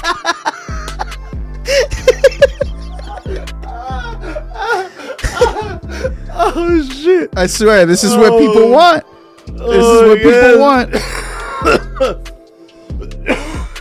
This is what fucking people want. Oh shit, I need a White Claw. Give me a break, Karen. I'm shoveling shit all day. Plumbing shit all day and night. Cheers to the good brothers. The super good brothers. The super good fellas. Nintendo presents the Mario super good fellas. fellas. Mario fellas. Oh my I'm telling you, dude, that's what they want. Oh my You're God. gonna have the anti-Mario, the one that's in the yellow. He's gonna be like the like Wario. Yeah, he's gonna be like the Robert De Niro character. I fucking told you, don't bring that mushroom here. We got the feds watching us. Get that shit out of here. Oh shit. Good lord. Bro. Yeah, I definitely want to take acid and watch this shit, or take mushrooms and watch the shit. That's really, you probably would take mushrooms and watch it Because they have mushrooms. Yeah. Wow, that's a deep connection. Deep cut. Oh shit! I'm excited, man. It is really technically, if you think about it, it looks like a mushroom trip. The whole movie looks like a mushroom trip. I'm really excited because I think that it's. I mean, Pixar really set the standard for animated movies. This is their competitor, right? This is Illuminate or Illumination. Illumination. So you have DreamWorks, and then you have Illumination. Pixar. I thought DreamWorks got bought out. No, they didn't get bought out. They do like Shrek. Pixar got bought out by Disney. Yeah, but that was at the conception of it. That was like right at the beginning, because Steve Jobs is the one who created Pixar, and he's the one that partnered it with Disney. Damn. Steve Jobs, man, does it again. Goat. Excuse me. No, but like I said, Pixar set the standard to where you can have an animated movie that kids love because there's wacky shit going on. It's colorful, something to look at, but then it has substance and a story for the adults. And I feel like they're doing really well with this based on the trailers. I mean, I haven't watched it, but based on the trailers, they're doing really well to where you have a talented voice cast. I mean, Jack Black as Bowser sounds incredible. Fuck. He really, I didn't even know it was Jack Black when I first saw the trailer. Play it if they did a live action, you know? Oh, for sure. But I didn't even know I didn't even know it was him when I saw the trailer. I was like, Jack Black, who is he? And then I like looked it up and I was like, yo, it's Bowser. Like, that's fucking super dope. So I'm stoked. And then Keegan from Key and Peele, he's playing Toad, the mushroom. That's who's playing Toad. Oh, the little mushroom. Toadstool. Yeah. Toadstool. So he's that. Charlie Day from Always Sunny is Luigi, which is fantastic. Hearing his voice, it fits so well. So I don't have an issue with Chris Pratt. a lot of people have issues with him because like they say like, oh, he's religious and he's extreme because he belongs to this church. I mean, the people that go to a certain church don't dictate what happens in the church. And he kind of distanced himself from the church. And yo, man, like people are free to do what the fuck they want. You know? Yeah, honestly, like there's like this thing. I don't know if anybody knows it, but it's called freedom of choice, where you don't have to fucking go watch the movie. It's that simple. If you don't like it, that's it. You don't have to cancel a whole person just because you don't like that they go to church or something. You don't agree with them. Yeah, it's just like, if you don't like their views, then don't go watch their movies if it makes you that mad. Look that way, yeah. You know, like I have a. They're not harming anybody. I have a coworker who's like, he's pretty far right leaning. He doesn't call himself a Republican. He's just like really conservative, and he really doesn't like Robert De Niro's politics because Robert De Niro's like super left. But he's like, dude, I can't not watch his movies. How do you not gonna watch? Yeah, Robert he's like, I can't not watch his movies. His movies are incredible. He's like, he's an incredible actor. So. If you could suspend your disbelief to watch a movie, you could suspend your hatred for somebody's politics to watch. 100%. I just don't even get into that mode though, where I'm like thinking like, oh my God, this guy's such an asshole. Like I really don't give a shit what you believe, what you do. Entertain me. That's all I want. I really don't care any other way. I'm not going to sit there and be like, Joaquin Phoenix is a vegan and I eat meat, so I'm not going to watch his movies. Like, this is stupid. It's really stupid. And like, people get all pissed off at Leo too, because he's like super about saving the environment. I'm like, and they hate on him for pulling young girls. Yeah, and I'm like, why wouldn't you? Yeah, and it's not like he's dating like children. Yeah, or like barely 18. He's dating like 25-year-old. Yeah, it's like, why not? 23-year-old. Who cares? Shout out to our friend Tabitha, friend of the podcast. She told me, Tabs, make sure y'all check out the Crimes and Cocktails podcast with Tabitha Ray. Yeah. She told me that one of her friends, Shelby left unnamed, actually hooked up with Leo, because she used to live in LA, so she met like a bunch of people. Right. And hooked up with Leo, and she said that when he did the deed, he kept his AirPods in, and the whole time he was fucking, he kept his AirPods in, listening to I don't know what, but he kept his AirPods in. His whole life's a silent disco. And I was like, that's pretty fucking hardcore, to where he's like wants to be trapped in this world where he's just listening to music and just boning. What if he was listening to like, because he's a Star Wars fan, so what if he was listening to like fucking Star Wars, like the novelization of Attack of the Clones? He's listening to a fucking audiobook. Anakin grazed her arm very sexually and said, "Do you like it that I make you uncomfortable?" And she said, "Please don't look at me like that." "Why not, milady? It makes me uncomfortable." And that's where Leo finished. He's all, at the end, he's all cut and scene. He's just all, oh, and scene. No, he's all, oh. End of chapter 2. Chapter 3. Coruscant was a brightly lit city.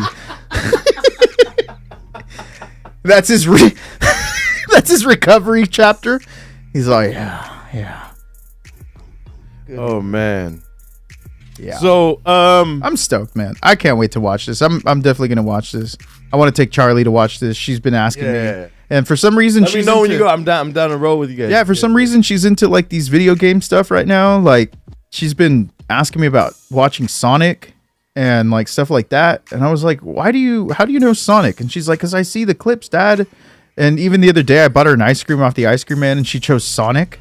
And I was like, okay, cool. Video game phase. Yeah. You should get her a Switch. Yeah, that'd be kind of cool. Yeah, that's actually a good idea. I didn't think about that. She'd probably love that shit. Yeah, she would. That's a good idea. I think about that because we don't give her phones or anything. Yeah. And so like when she asks to play games on the phone, she usually finds her way to YouTube, and like she tries to be like sneaky about it. She's not watching anything bad, but it's just like I don't want her to get into YouTube and then click on the wrong thing. Yeah. You know what I mean? I think this is simple right here. Just fucking get her a Switch. Yeah. She'll be able to play like all the Mario games, make her own little avatar. That's a good idea. That's a good idea. Wow, you have some good ideas sometimes. Sometimes. But yeah, man, I'm stoked. I'm gonna watch this. I'm gonna probably love the hell out of it. It got me real nostalgic, to be honest. When I watched the trailers, I was like, dude, I like sank hours into those games only because they were the games that came with the system back in the day, and the games that my brothers would get, like what was the Mike Tyson one, Punch Out? Yeah, those they were too hard for me. Like as a kid, agree. they were too hard for me. So like the Mario ones, yeah, bro. There was like I'm like between your brother's ages and you, and it was hard for me because I was like, I remember watching your brothers and like Tito and Julio, our cousins and shit, and Rice. They all used to play video games together. Yeah. Watching them, like I'm like, how the hell you beat? Right. I couldn't on Punch Out. I couldn't get past King Hippo. Oh, okay. Yeah. I never could get past that fool. Yeah, so like games like that were always like difficult for me, and then by the time like N64 came out, GoldenEye was That shit was fun. it was all the rage, and that game's hard. Even now, like I tried playing it the other day and it's a hard game. So I was always more into like the Mario properties because they were pretty inclusive of all ages, and they like really, they kind of helped you because they would like tell you like what to do and what to look for. Yeah. And it was a straight shot. It wasn't like go in this room, find the people you're gonna shoot. It was open just world. Well, there's different types of games, but yeah, that one's. But even the I forgot open- the name of that type of game where it's like it progresses and you going forward, and then there's open world like Zelda, right. and then But even like I got sucked into the Mario 3D when that came out for the what was the one before the Switch, the system? It was the what's it called? The Nintendo GameCube. No. It was another handheld one like that. A Nintendo? Yeah, it was a Nintendo one. I forget what it was called, but anyway, they had one called Mario 3D when that one came out, and I got sucked into it. I would play it like up to like 3 a.m. I would play it on TV, and then I'd play it on the handheld, and I got super sucked into it, and it was great. It was fantastic. So watching these trailers of Mario, it made me nostalgic for sure, and it's fantastic. I can't wait for it. Fuck your criticisms, idiots. Yeah, I don't see the big deal. People are crying all the time. Me neither. But yeah. I hope Jonathan Majors gets out of that shit. I hope it's not no crazy shit. If he was like really beating her, it might be bad. Like that is. I mean, it's bad regardless, but like if he like did something really violent, it's a wrap. What do you think that they would recast Kang, or do you think? Yeesh. You kind of have to be forced to. I think if they did, they would have to use the angle of like, oh, his variant looks different sometimes, and then it would kind of leave in the dust of like what he's done so far, which at the end of Ant-Man was a lot, because you saw all the variants of him that looked exactly like him, besides like a couple where you have like the lizard one and like stuff like that. He's about to be in all types of commercials for anti-violence. Yeesh. He's about to fucking donate hella money to like women's battered shelters. There's no like Disney and Marvel, as much as they try to seem like they're ethical, they're also smart, and they're gonna make smart decisions. Yeah, and this, especially like this is such an early stage of the building of this new phase of Marvel, right? Where we're going into the age of Kang or whatever they call it. Yeah, the Kang Dynasty. Kang Dynasty. Yeah, and this is the multiverse saga. I honestly, I just feel really bad for, if there is a victim, the alleged victim, I feel bad. Yeah. But I feel really bad for Disney's, quality control team, because they're like, son of a bitch. So they're going to be up all night being like, what the fuck? How are we gonna clean this up? Yeah. So, yeah, man, I think people have their work cut out for them. If it's true. Again, I'm not saying people are making false allegations. Or to what extent? Like I said, if it you guys got in a scuffle, you know what I'm saying? You guys beat on each other a little. That's the thing too. We have to hold every party accountable, and I feel like a lot of times it's just solely put on a man. And I'm not defending or condoning domestic violence, but if there's a thing where she also had a hand in it, then she should also be scrutinized, because it works both ways. I don't know what actually happened, but definitely don't just pin it on one party. Sometimes it is just one party, but if there's two parties involved and they both have a hand in it, scrutinize both.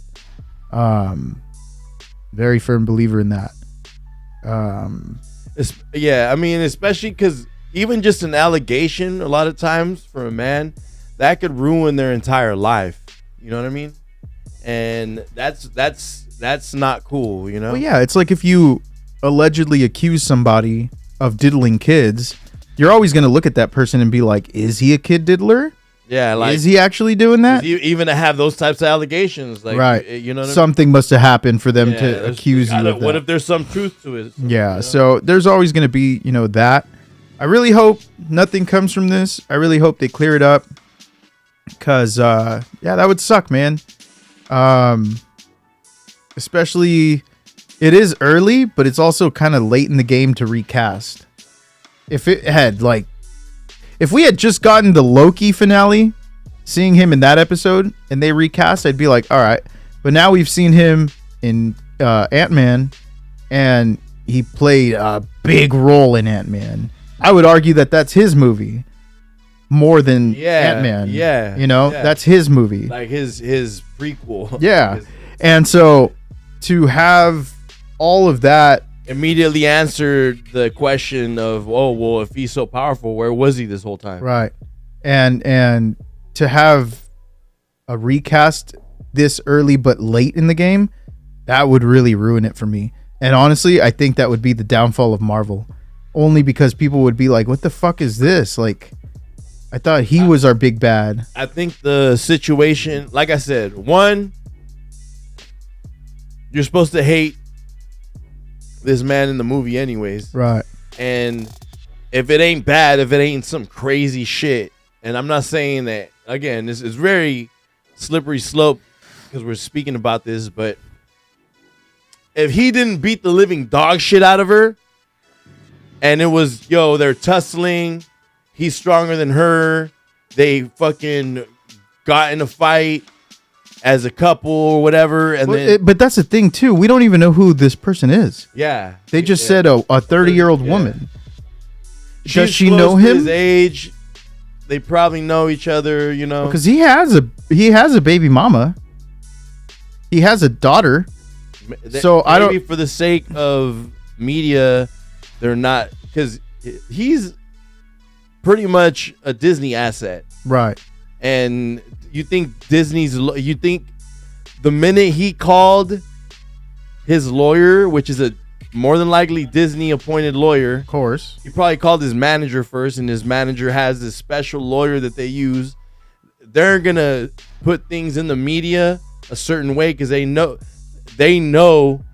if you misprint an article, and what if he goes through all this shit, sued for it. Yeah, you'll be sued because you try to fuck up the, because this is Disney we're talking about here. This is like the number one movie corporation or media corporation. Honestly, like if I ever by some miracle were to be hired as a director, writer, whatever for Disney, I would just keep my ass at home.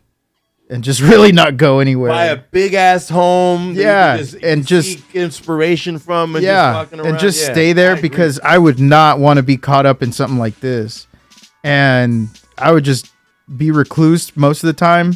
And if I felt the urge to go out, then I'd do it like somewhere where it's like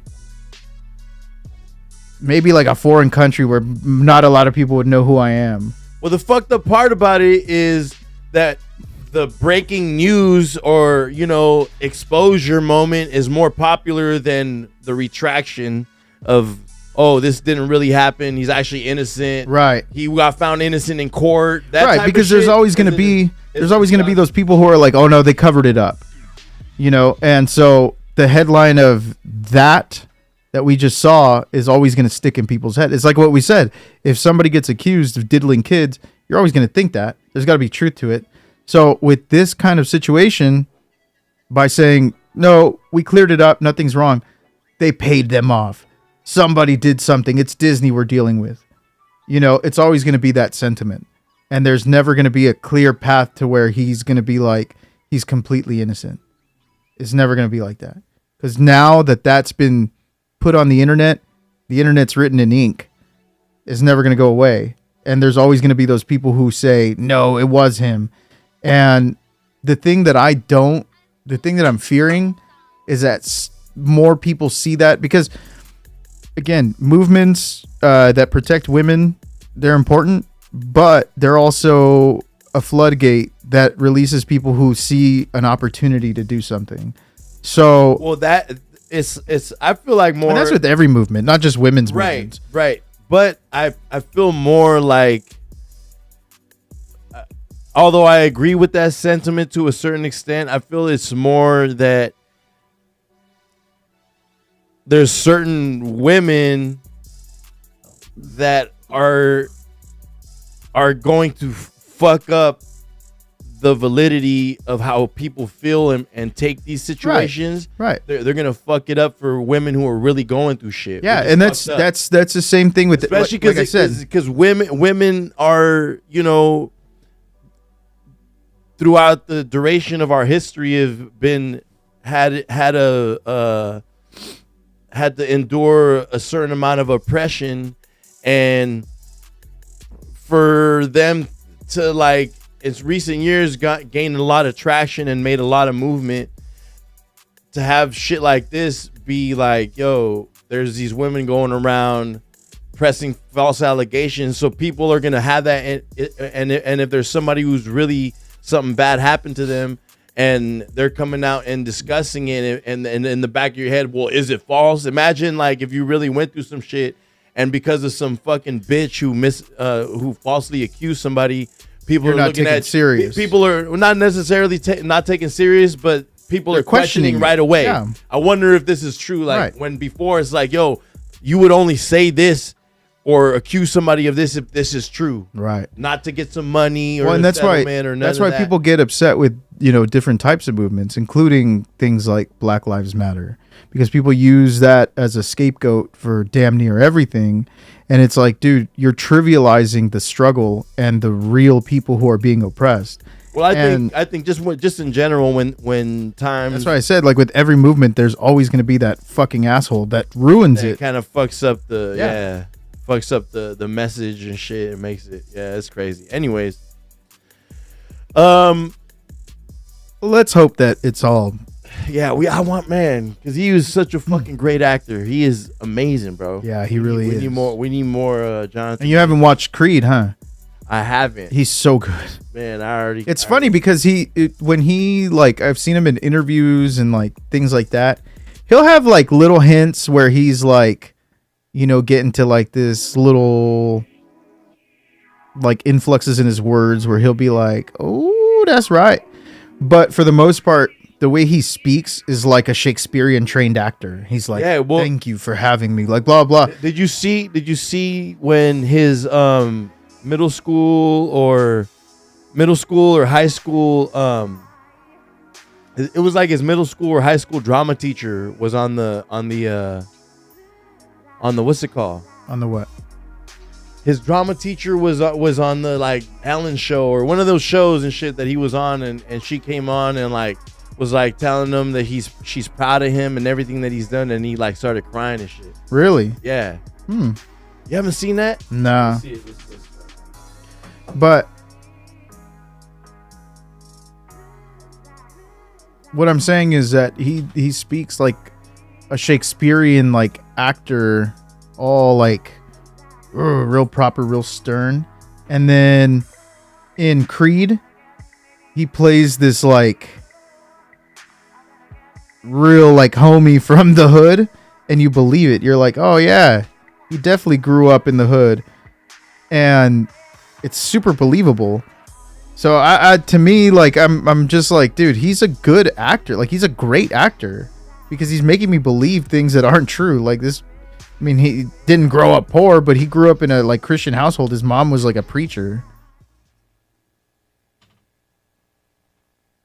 So this was on With the Wells Fargo Active Cash Tamron Card, you earn Tamron Hall show. I don't know what that is, but You know who Tamron Hall is? nah. Oh, I watch her show every day. Really? The only reason is because we have the Today Show every day on at work, and she comes on after the Today Show. Yeah. Apparently, she used to be like Nick Cannon's boo. And she didn't get a baby from him? I guess not. No, I got it right here. Right. It's a battle.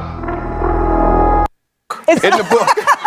Get the book from 1989. He was actually on there. So you when you watch the scenes with the rest of us, because you were here just about. I didn't know he was actually on there. Usually she has like really crappy guests. He spoke once about a social, very much like. Dude, Yeah. the hope and the smile. From like us. He came to the school with a passion. Are priests of the. I keep saying today is a big day. Creed 3 coming out. I know somebody who wants to congratulate you.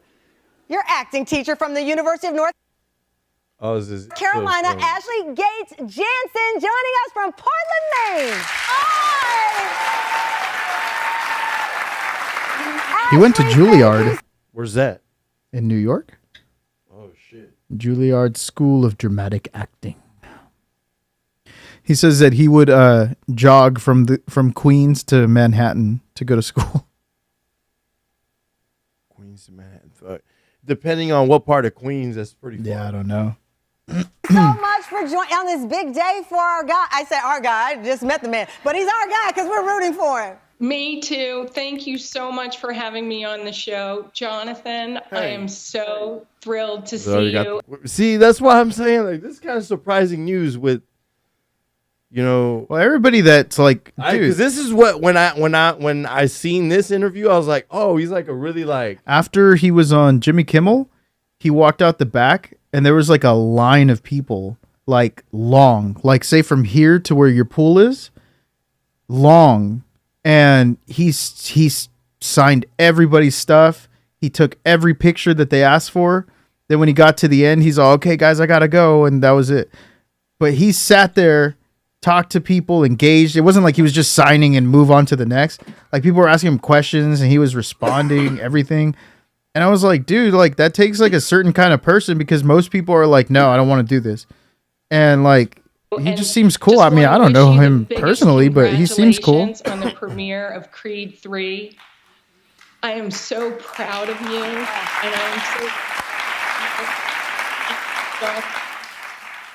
I just want you to know that watching, it is such a dream for me, a dream come true. It's pretty fucking dope. Yeah. Successful, the person who took you the last bit. Watching your dreams come true. God bless you. I love you. Thank you so much. We said, can you call in? And she said, absolutely. I know we're overwhelming you with so many moments here. Oh, gosh. Oh. Fake tears. He was a dramatic student. He knows how to cry. I'm happy to see you. Oh, you did it. Ashley, thank you That's so cool, much. man. I know you're so proud of him. Thank you so much for joining us. Oh my God! What is happening? You said you called your mom on the way here. You told your mom you were coming on the show? Yeah, she's gonna see this and be like, J-Boo, stop. J-Boo, stop. This is not helping. Oh, okay, amen. Amen. Amen. Thank Good you. to see you. I'm so glad. Thank you for doing this. I appreciate it. Of course. You okay? Everybody all right? Everybody's good. Everybody's good. I'm gonna call you now. Thank you, Ashley. He's going to call you. That's cool. See, that's cool, bro. Yeah. I don't know. I don't know, man. What do we got next, man? The Power Rangers? What is this right here? It's a reunion. Is it a movie or It's a movie. So the Power Rangers are reuniting the originals, and they're going up against Rita again, I guess, because why not? I don't know how I feel about it. I really don't want to see 50-year-olds in Power Ranger costumes. This is pretty much about a 10 to 15 years too late. Yeah. Maybe if it happened in like the early 2000s, people would be like fired up. There's literally cast members that have died since this. Yeah, and I feel like it's just like, I mean, I'm sure they did this beforehand, but I don't see the Green Ranger. I mean, he is in there, but they never show like Tommy's face, which is Frank something. I forget his last name. Yeah. They never show his. He just passed away. Yeah, from suicide. Yeah. But they never show his face, and I'm almost thinking like, is he in it or is he not? And could his non-involvement kind of like Make or break depress it. him to where he's like in a real dark place? Like, because he just committed. I mean, I don't know. I'm just. Oh. You know what I mean? Oh. Yeah. Play it. You'll see. I found a new body. Wait, a repulsor? No, So. Oh. it can't be. It's time for Because he wasn't in any of the press for it, was he? No. Yeah, I didn't remember seeing him. I just remember seeing Billy and seeing The guy who plays Zach, the black guy. yeah, the Black And- Ranger. That's so crazy. The Black Ranger is the black guy. And then the Yellow Ranger is the Asian girl. Jesus Christ. Trini. They mention her. Because she passed away. I believe so, yes. She died in a car accident Damn. back in like the 90s. Yeah, late 90s. Coming. Yeah. Yeah, and then they replaced her with Aisha, who was also black. revenge. You fucking used to love like I don't think I remember a bigger Power Ranger fan than you. I was the one. I was This the guy. your shit. Bro, you were turned on. I'll never forget. Context for the viewers. My first birthday was recorded on a videotape. And somebody decided to use context for the younger viewers. Video cameras used to take actual cassette tapes. Okay? So somebody grabbed that cassette tape of my first birthday and Was used it Power it. Rangers birthday? No. It would have been great if it was. What the fuck does this guy do with the story? We're watching the Power Rangers right now. Hold on. I'm getting to that. They used to take cassette tapes. Somebody grabbed that cassette tape, put it in the video camera to film this asshole's birthday party where he had like a breakdancing mat because that was all the rage apparently. Oh, It was my first birthday and they're like, "Open your gift, Isaac." What did he get? What did he get? And as the present opens, it's 90s cut to this asshole going like like breakdancing. So that memory's gone forever. I don't know what the fuck I got, and I want to know what that present was. I'm gonna hire a scientist someday to tell me what that present was. Anyway, the reason I bring that up is because that birthday, I was wearing a Power Ranger shirt at your birthday, And I remember trying to get in like this is how big of a Power Rangers fan. I'm going somewhere with this story. This is how big of a Power Rangers fan Land I your was. goddamn plane, fool. I was wearing a Power Ranger shirt and it was the Black Ranger. And it said Zach on the back. They had these little shirts that were like jerseys and they had the name of the Ranger. And I remember, you Zach? no, I remember you had a friend named Zach and he was black. And so I asked him what his name was and he goes, Zach. And I was like, what? Look at my shirt. And I associated the black guy to be the Black Power Ranger at your birthday. That's how big of a Power Rangers fan I was. Thanks for the trip down memory lane. So here's this new Netflix took this on. Yeah, it's called Forever and Always, which sounds like a romantic song. After all these years, I found a new body. Rita Repulsa? No, it can't be. It's time for That's crazy. Her name was Repulsa. I didn't realize that. Yeah. Rita Repulsa. revenge. See, Bro, what? This guy is old as fuck. Yeah. I mean, come on. This fool still looks young, but this fool. Yeah, that dude right there is getting discounts at Denny's. He's old. He is old. And I don't know how I feel about it because I don't know if I really. Blue Ranger. This was definitely, bro. Look at him. Definitely. Look at this man, bro. Yeah. What the fuck? What in the actual fuck, Blue Ranger? This guy right here. Look at. Old. Old. Yeah.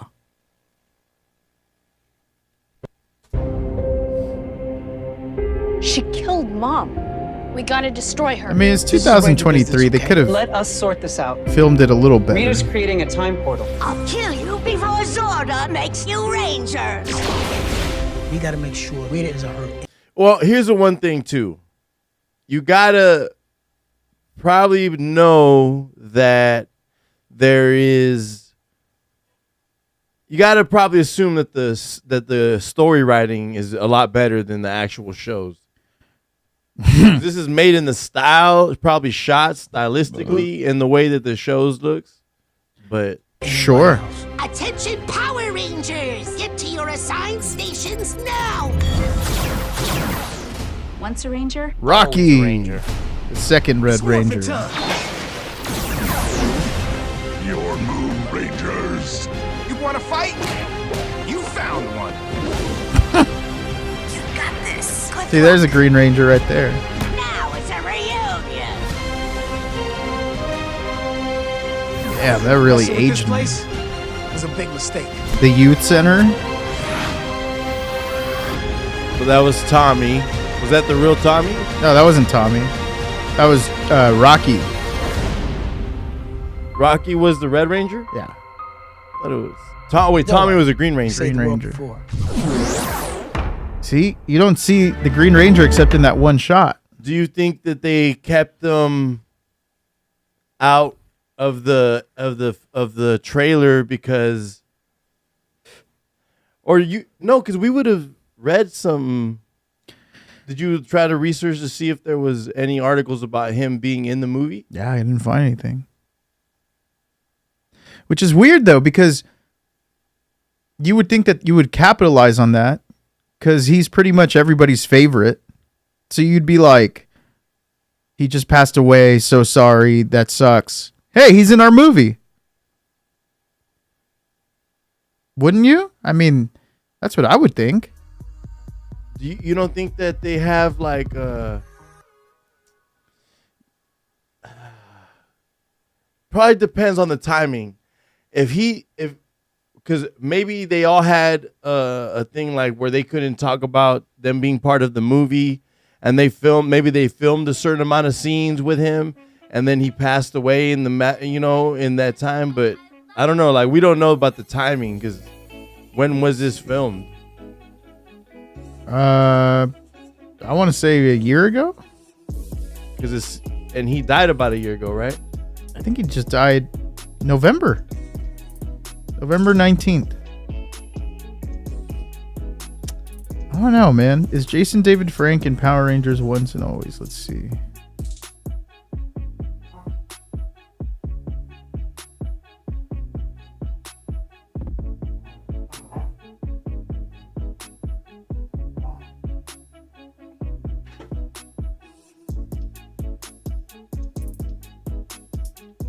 Jason David Frank did not participate in the upcoming Power Rangers reunion.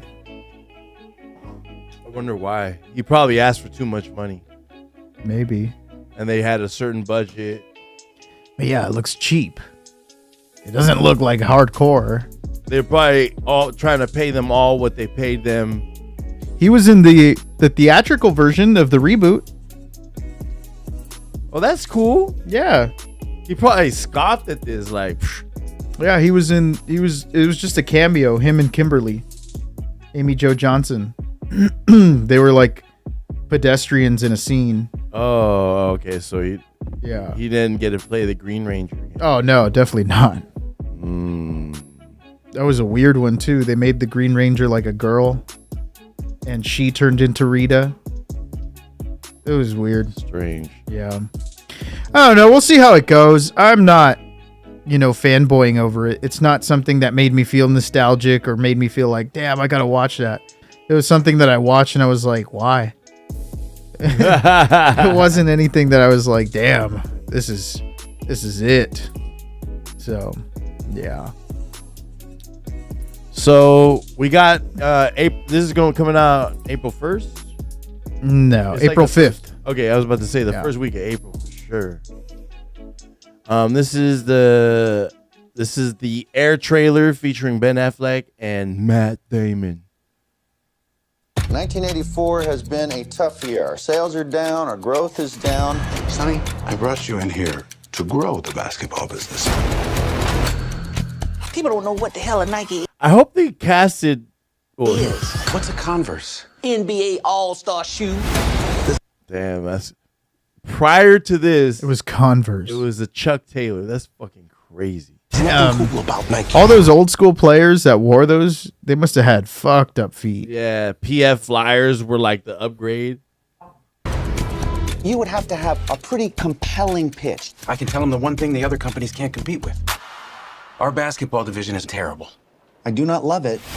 Just shitting on the company model. This is where you come up with a brilliant idea that no one else can see. Let's hear it. See, this is what I like, is that it looks so epic. And it's something simple like that took place with business meetings, but they make it look so epic, and that's good writing. It's not even a story about Michael Jordan. It's a story in where Michael Jordan is he's just a background character. Yeah. That's like, awesome. Literally. That's awesome because it's anchored on the idea of getting Michael Jordan. You know who I hope they really did a good job casting? Tinker Hatfield. I hope they nail his character. Yeah, he's a fucking legend. And I hope really this is his story. Like a fucking story about his greatest you don't moment. see him in the trailer. Huh? You don't see him in the trailer. Yeah, that's who he says. Who's the one playing Tinker Hatfield is somebody else. Who's that? Jesus? Can't afford it. I'm willing to bet my career on one guy. My name's Sonny Vaccaro. I'm with Nike. Do you typically make it ahead? She's dope casting just because she's the shit. Sometimes Viola Davis just does the most for me, though. So I'm kind of hoping she doesn't in this movie. She's a great actress, and I love her in a lot of stuff, but sometimes she just does the most. And I'm just like, not a fan. Front doors I wouldn't say I'm not a fan. I'm just like, sometimes she does the most. Holy shit! Here we go. How many reviews is that based on? What? Ratings for this movie. 18 reviews in, 100%. Wow. Looks like Ben Affleck might have another one on his hands. You asked me what I do here. This is what I do. I find you We gotta players. go. I feel it this time. Yeah, okay, it's risky. When you were selling sneakers out of the back of your Plymouth, that was risky. Don't change that. Now? For a rookie? Yes. Who's never set foot on an NBA court. That's the literal definition of rookie. Yeah. What's the plan? We build a shoe line around just him. I need the greatest basketball shoe that's ever been made. Who's the player? So this isn't Tinker? Oh, that might be him. Yeah, that's probably him. It looks like it. It's ever been made. Yeah. They don't have anybody listed. Was he got in the background? He got a Cortez. He got some. The Cortez is in Tinkers. Yeah, but he's got it on the wall. Yeah, but that might not be him. Because they don't even have anybody listed as playing Tinker Hatfield.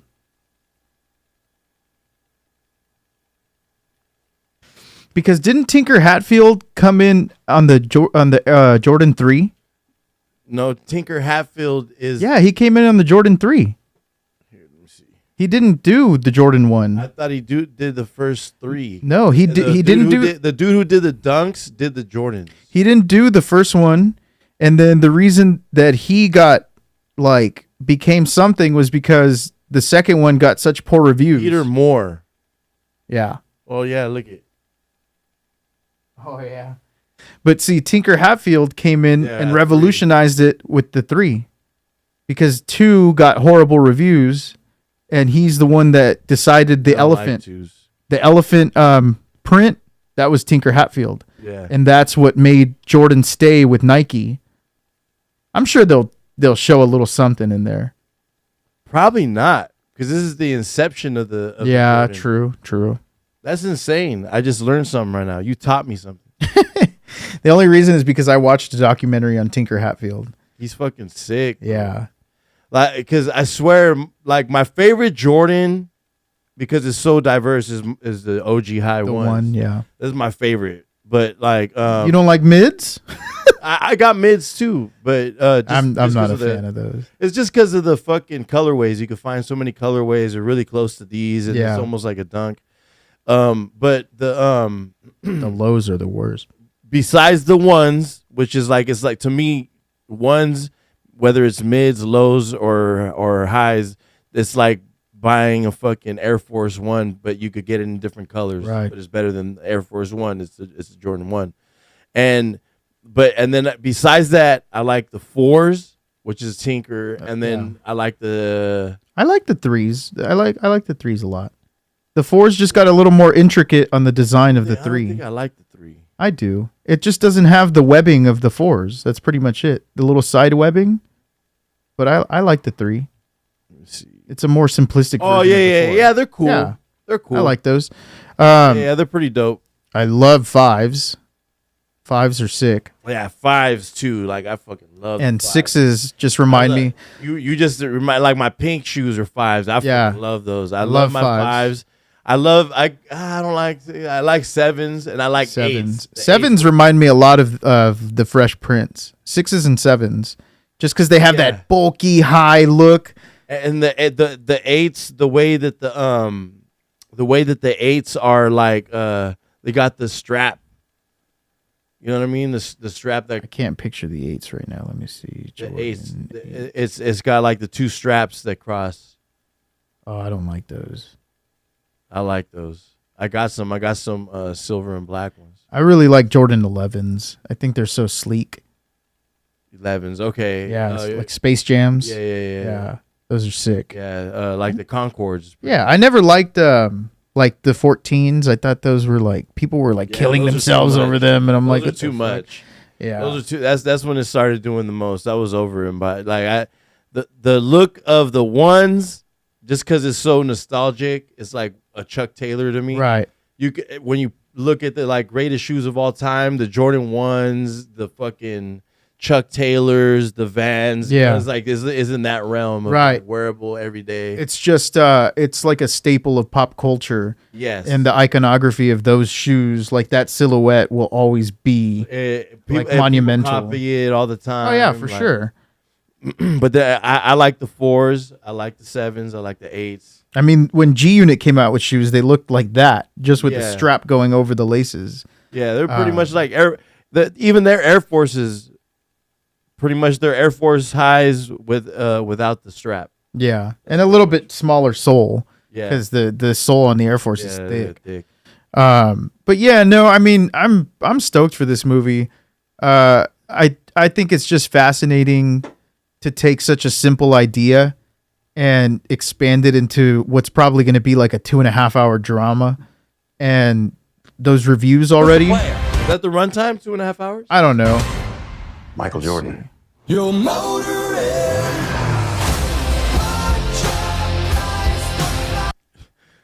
Ben Affleck's funny, bro. 112 minutes. So just shy of 2 hours. What? They got fucking Marlon Wayans? Yeah, he's in the trailer screaming. Dope.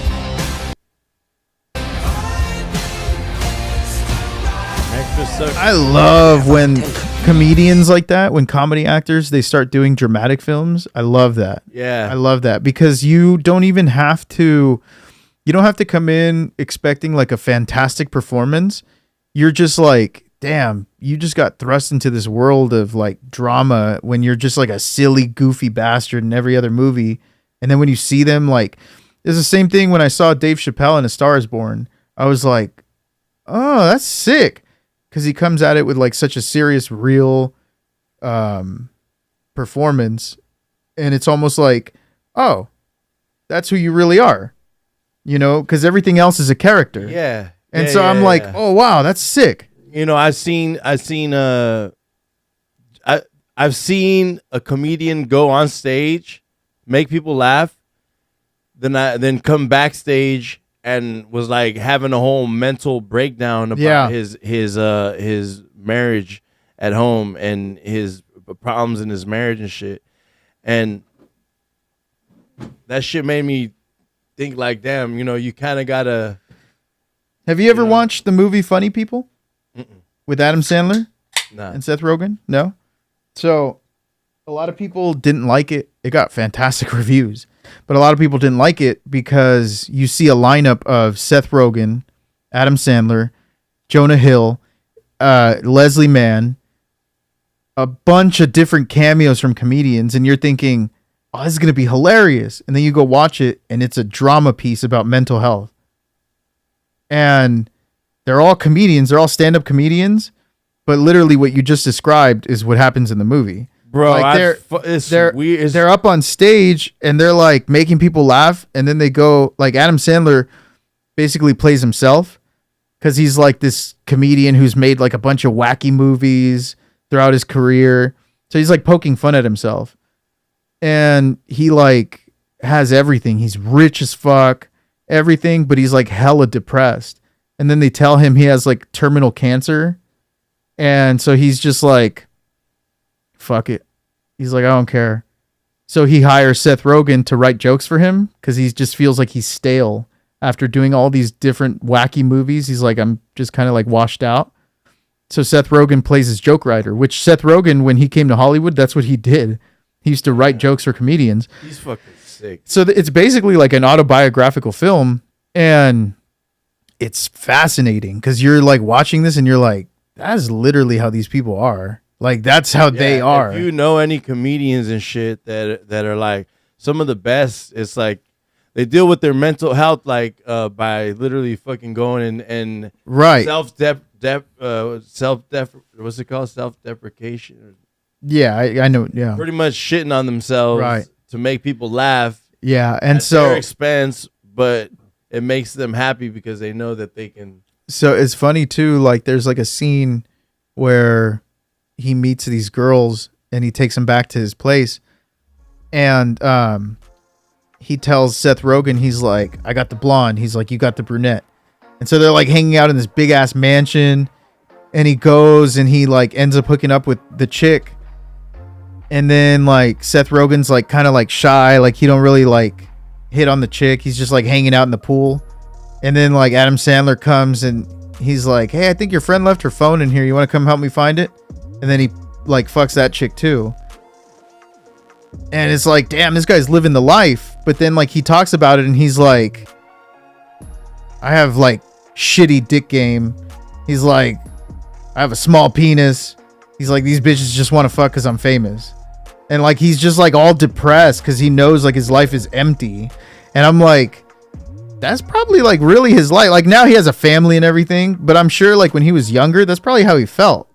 Because it's like he did go through a lot of changes where he was skinny, where he was big. Yeah, and then all getting all crazy tattoos. Yeah, and then like you see him and you're like, most of the time we're talking about Adam Sandler. Oh, never mind. No, and then like most of the time when you see him, like he's like real antsy and like he doesn't want to be in the spotlight. Like he's just really like, that's why like people trip out on him because they're like, oh my God, he's just in like basketball shorts and a hoodie. He's like, he doesn't want to be like this famous star. He's just like, he does movies because he likes doing it, but he doesn't want the attention from it.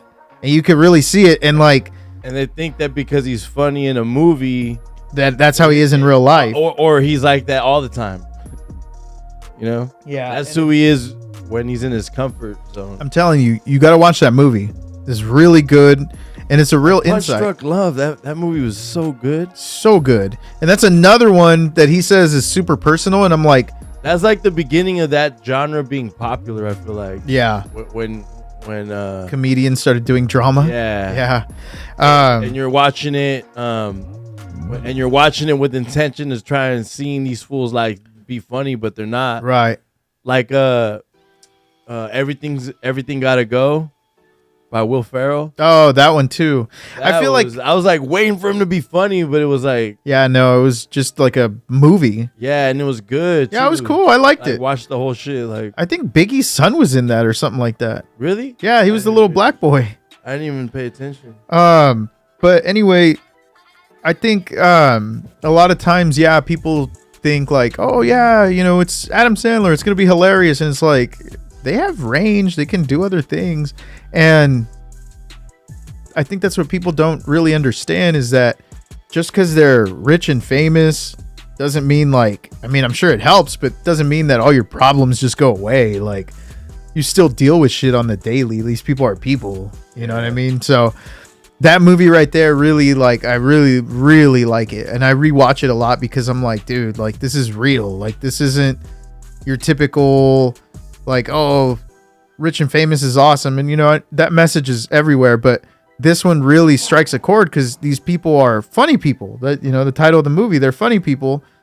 And it shows the expectations for them to be funny all the time, everywhere. And it's like, nah, not going to happen. And so, like, I that's, gotta see that. Is it really on good. Netflix or anything? I don't know. I think it was at some point, but it's really good and really well written, really well directed. And I actually think it was directed by Judd Apatow, who does all their fucking stupid penis joke movies like Superbad and Knocked Up and all those. Oh, he Sausage Party? Seth directed that. Seth Rogen directed that. Yeah. It was funny. He was on Jimmy Kimmel the other night, and Jimmy Kimmel was like, "Damn, you've come a long way." He's like, "You're so like well dressed and everything now." And he's like, "Yeah." He's like, "Wouldn't you know it?" He's like, "The guy who did dick jokes for the first 20 years of his career." He's like, "This dude is hella funny." Yeah, Judd Apatow did it. That's it right there. Yeah, I gotta check that movie out. Yeah, dude, it's really good. You show up at the house. In your son, I believe. So what are we thinking? Are you excited for this? I'm really stoked, excited. dude. Like I said, they took a simple idea, they made it into a drama. And honestly, I just literally, when was it? Last night, I was watching Argo, and that's the one that got Ben Affleck his first Best Picture. Or no, not his first. Well, yeah, because Good Will Hunting didn't win. Damian Young. So we do got Michael Jordan. Right, but do we actually see him as Michael Jordan? Let me see here. Because in the trailer, you just see the back of his head. His name is Damian Young.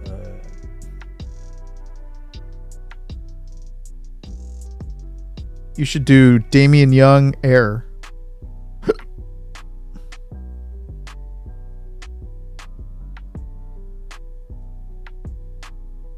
That's not him. That's 'cause, I believe that's Saving Private Ryan. James Francis Ryan from Iowa. there he is.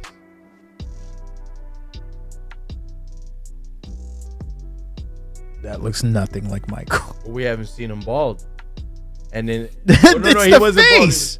The face doesn't look like Michael. I mean, it's probably, if it's from the back of his head, like, we don't know how much it is. They were like, "Hey, that's a good bald head."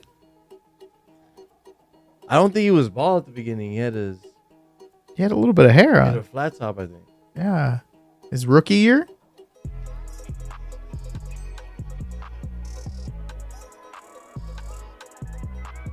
Yeah.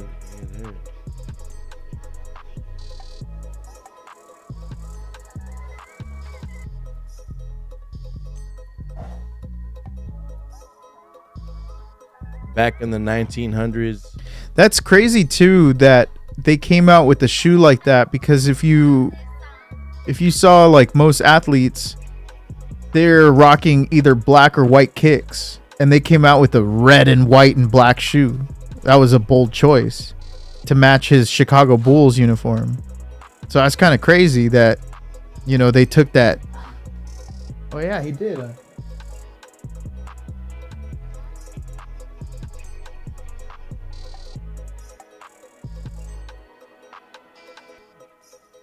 That's crazy, man. The GOAT.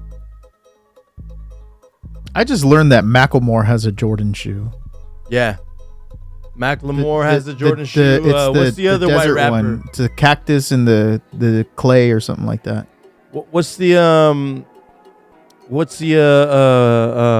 other white rapper? Put your hand up. And he had the one about thrift shopping. That's Macklemore. Oh, wait, you didn't say Mac Miller? No. Oh, okay. Yeah, Macklemore. Yeah. This is Macklemore.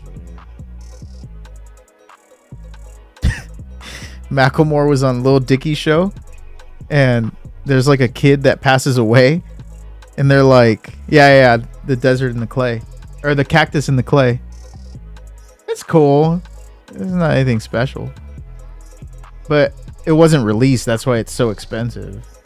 It wasn't released to general like population. It was friends and family. Friends and family. Yeah. Yeah, Macklemore was on Lil Dicky's show, and there's like a kid that passes away, and he was like a big Lil Dicky fan. So he goes to like rap at his memorial, and then like Macklemore shows up, and the parents of the kid are like, "Oh my God, you were our first choice." So then Macklemore like grabs the mic from Lil Dicky. He's like, "Thanks, man. I'll take it from here." And he's like treating him like he's just like a stagehand. And so he goes on stage and he's like, "Everybody stand the fuck up. We're going to make Jeremy hear us in heaven." It's so fucking funny, dude. Yeah. No, I'm stoked for that movie, man. So we'll see how that goes. But yeah, freaking A.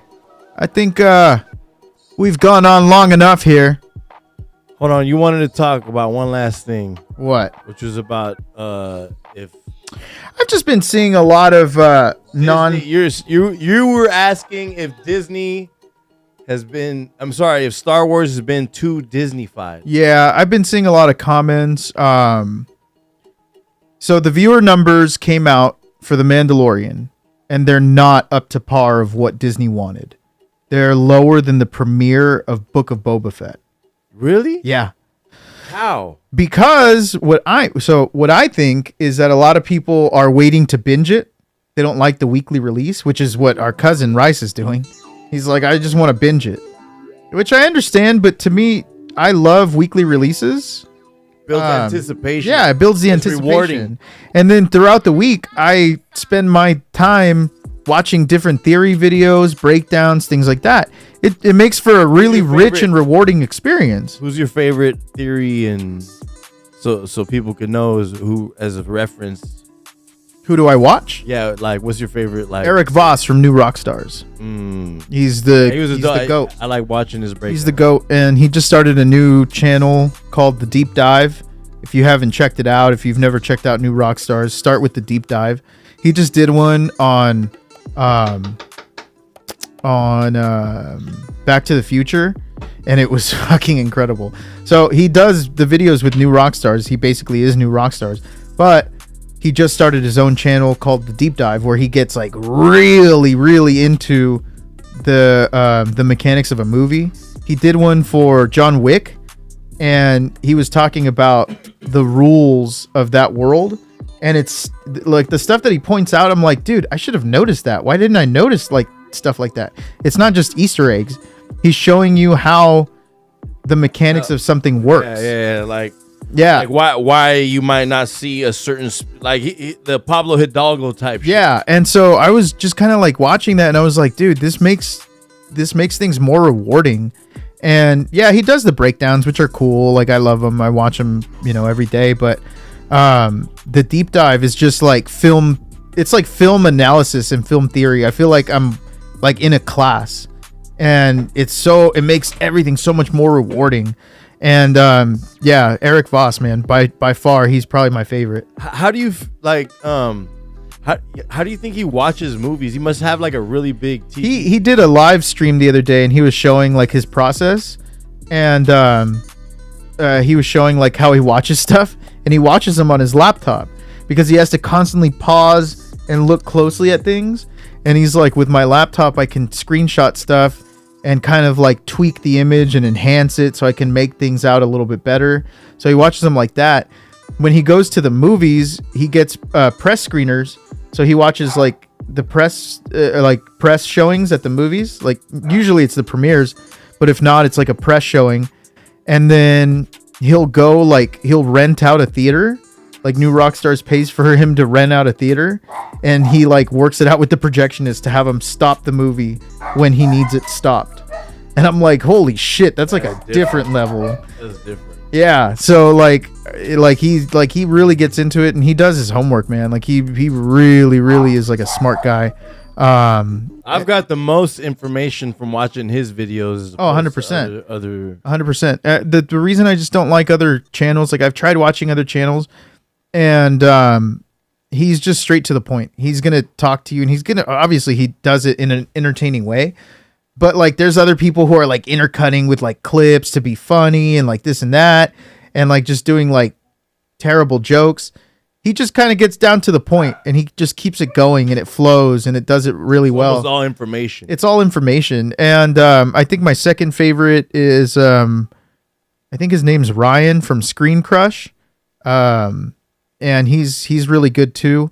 And I like his format because he does it like he's in a Blockbuster, and he's like standing at a counter like he's a Blockbuster employee, and there's like a bunch of like videos behind him and stuff. So that's like his format.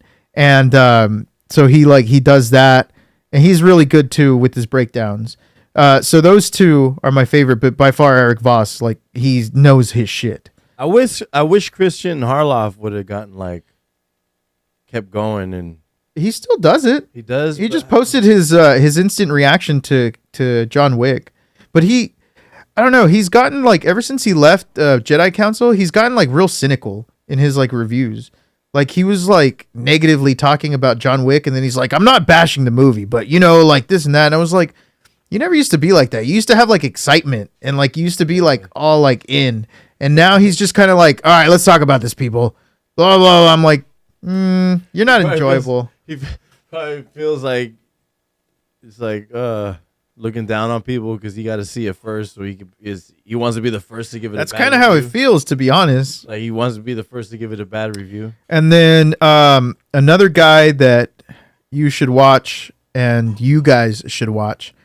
He's part of the Real Rejects channel, which I love to watch their reactions because they like react to it like actual fans. So even if I've watched a movie or an episode of something, I'll rewatch it with them, during their reaction, because they like react to it like actual fans. And I'm like, I had the same emotion. And they have a guy on there named Koi Jandro, and he is by far the most like intelligent guy when it comes to comic books. You can ask him like the first appearance of some fucking off the wall character, and he'll tell you exactly what date, what issue. He'll probably even tell you the fucking page that the character first makes an appearance. Like he's just on it, and he talks like a machine gun. He's like, like he just like fires off on all cylinders. But he's really, really good. And he has a TikTok where he'll do like 15 second, 30 seconds, 3-minute reviews, and he'll just give you like the breakdown like real quick. He'll just be like real on it. Like he's great, dude. Like that guy right there if I have a question about comic books or like the history of a comic character, I'm watching his videos because he's just like on it, like really, really on it. I'm going to show you like a little clip. We can't get because we'll get copyright stricken. Even if it's another YouTube clip? Yeah. Really? Yeah. Yeah, so that's him, but yeah, so like he'll just like he's super like the other day they had him as a guest on the break room for New Rockstars, and because it's March Madness, they've been doing their brackets for different things like best superhero movie, best villain, this and that.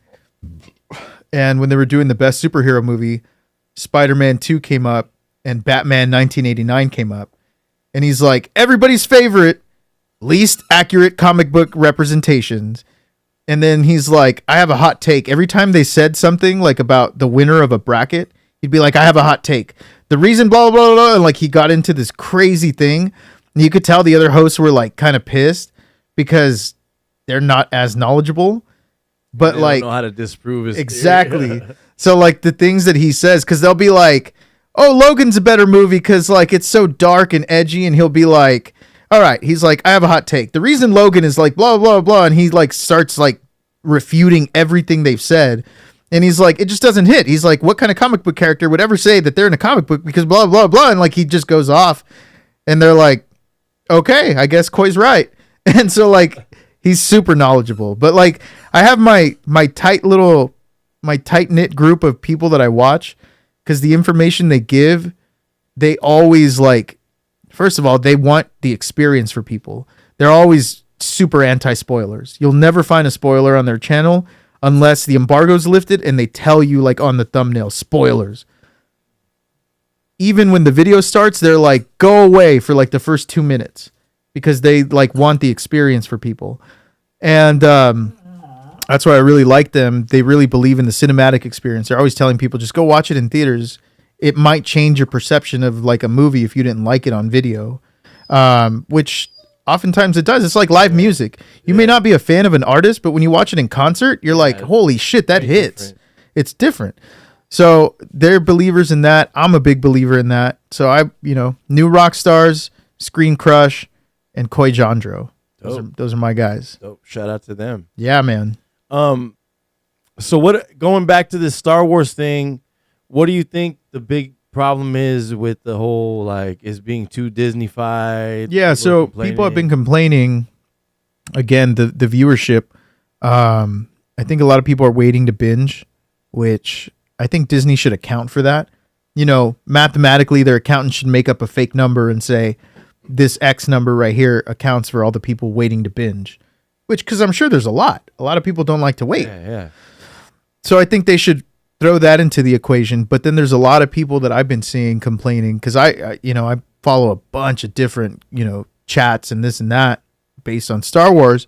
Now, a lot of people have been complaining and they're like, Mandalorian should be just a ruthless killer and this and that. Why the fuck does he have a baby in tow? And he's just jet setting around everywhere. And I'm like, first of all, you're building a story. Second of all, Grogu is not just a cute little toy. Like there's a story behind him.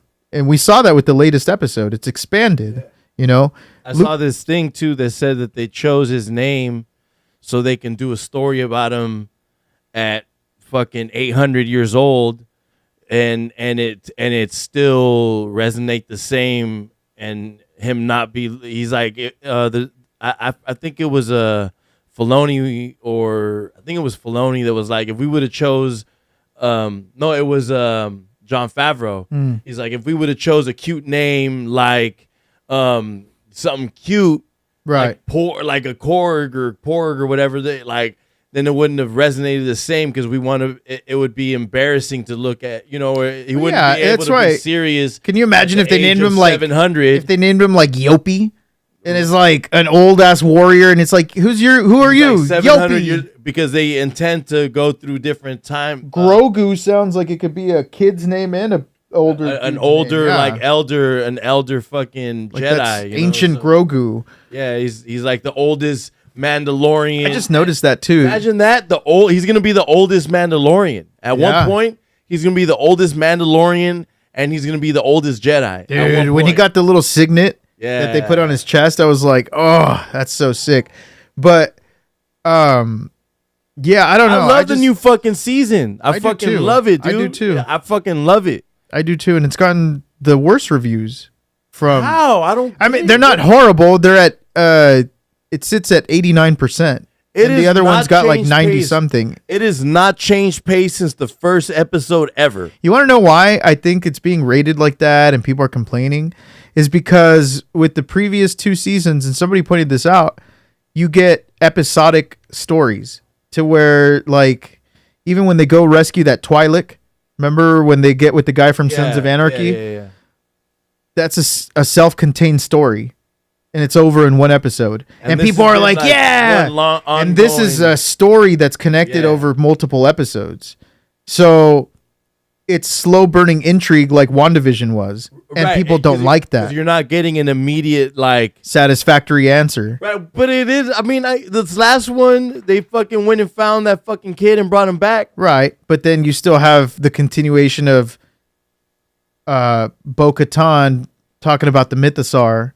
And her like never got closure. Yeah, and she's just like, oh shit. And the armor is just kind of brushing it off. Right. But you notice how she never says like, no, that's not possible. Yeah. She's just like, we see things, but she's not denying it. Gaslighting her. Yeah, but she's not denying it. She's just kind of like, okay, you saw it. We all see things. What are you gonna do about it? Yeah, but she's not denying it. She didn't outright say like, no, you didn't. You didn't see that. You know what I mean? Like she's still like holding open the possibility that Bo-Katan did see this. This is the way. Yeah. So that's why I'm like, dude, this season is fucking dope. I love it. I hope. And even that episode with Dr. Pershing, I loved it. The whole freaking episode, I loved it. Yeah, bro. So much story. How do we feel about them using Jar Jar Binks? Spoiler alert. They use Jar Jar Binks as the Jedi who saves Grogu. They use the actor who plays Jar Jar Binks. So we don't have Jar Jar Binks being like, Yusa Grogu. Yusa Grogu. Yusa come with me. Misa gonna save you. Hey, but they did say that there's a possibility that he's the only one that knew that Grogu was... Who? Jar Jar. He's the only one that knew what? That Grogu was Grogu. How? All these Jedi just died trying to save him. How the fuck would Jar Jar be the only one? Hey, your boy from New Rockstars broke it down. Who said that? He broke it down. No, they included him in the list of people because they said he was a senator and the cruiser they took was a Senate ship. So they said, is it Jar Jar ship? That's what they said. Which is possible. But you know what? So, New Rockstars, if you watch that breakdown, they also talk about, they're like, where's he going now? He took the Naboo cruiser. Is he going back to Naboo? I think that would be so fucking dope if the guy who played Jar Jar takes him to hide him out in Gungan City for a little bit on Naboo. Dude, that would be so dope. I thought about that and I was like, when they said that, I was watching the breakdown and then I was like, Naboo? That's where the Gungans live. I was like, what if the... Redeem the Gungans and fucking and Jar Ahmed Jar. Best talks to fucking the Gungans as Ahmed or talks to fucking Jar Jar. Dude, that'd be fucking hilarious. That'd be so funny. That'd be hella meta. Yeah, that'd be crazy. Fire. I would like that. Honestly, I wouldn't be mad at that. I would not be mad at that. With that too. Yeah, I wouldn't be mad at that. But people were like, no, because that's Palpatine's homeworld too. And I'm like, dude, that motherfucker's dead. He's off trying to be cloned. We're not worried about him in Naboo. Yeah. Not at this point. Oh no, he's alive. That's during Order 66. Right. Oh yeah, so he's alive. Yeah, but he's too worried about everything else. His homeworld was on Biss, which is close to Coruscant. No, this was after Order 66. So right now he's busy trying to be cloned. Yeah. The Mandalorian takes place. I'm talking about the flashback. We're talking about the guy who plays Jar Jar. Oh, yeah. He's Order alive. 66. Yeah. He's a senator. Yeah. No, he's the Emperor. He ordered Order 66. Right when he became the Emperor, he decided to just take it all. Mm-hmm. I would love That's such a good story. If Ahmed Best, the story from the story from the prequels was pretty fucking dope. I thought it was really, really fucking well thought out because he had people like Pablo, he had people like Dave Filoni, all working with him, trying to flesh this out. Well, actually, no. Dave Filoni wasn't around. Dave Filoni came on for Clone Wars and only expanded that story even more because he fucking idolized George Lucas. His baby. Yeah, he idolized George Lucas. So he was like, oh, people hate this? I'll expand it, and made it fucking fantastic. But honestly, that's what they're doing with this show. A lot of people don't see that. They're literally expanding during that Clone War period. And we're seeing a lot of shit that we could have seen in Clone Wars in live action. And they're filling the gaps for these new stories. Bro, what? Like this shit right here, the Rise of Skywalker, universally hated. I don't hate it, but I don't like it. Wait, Rise of Skywalker? The last of the new movies. Yeah, no, I'm trying to get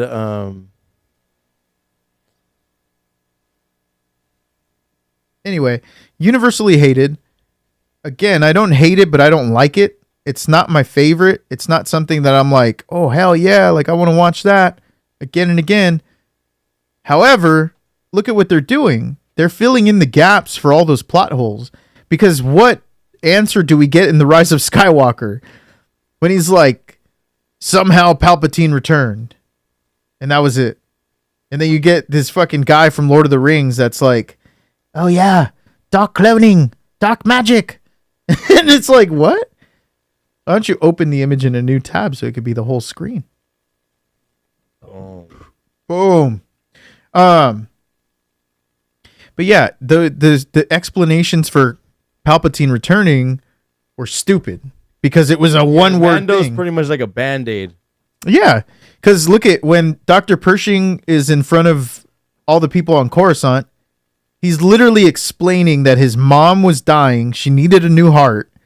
So he was splicing DNA to get her a transplant and pretty much save her. And that's where he's talking about the cloning. So you connect the Clone War period to this new sequel trilogy, and you're closing gaps of to how Palpatine returned. Not just a stupid, simple answer of saying, somehow Palpatine returned. Which, now, with this context, makes sense. Poe Dameron wouldn't know. He wouldn't know that they were doing all this cloning behind the scenes. He would definitely just say, somehow Palpatine returned.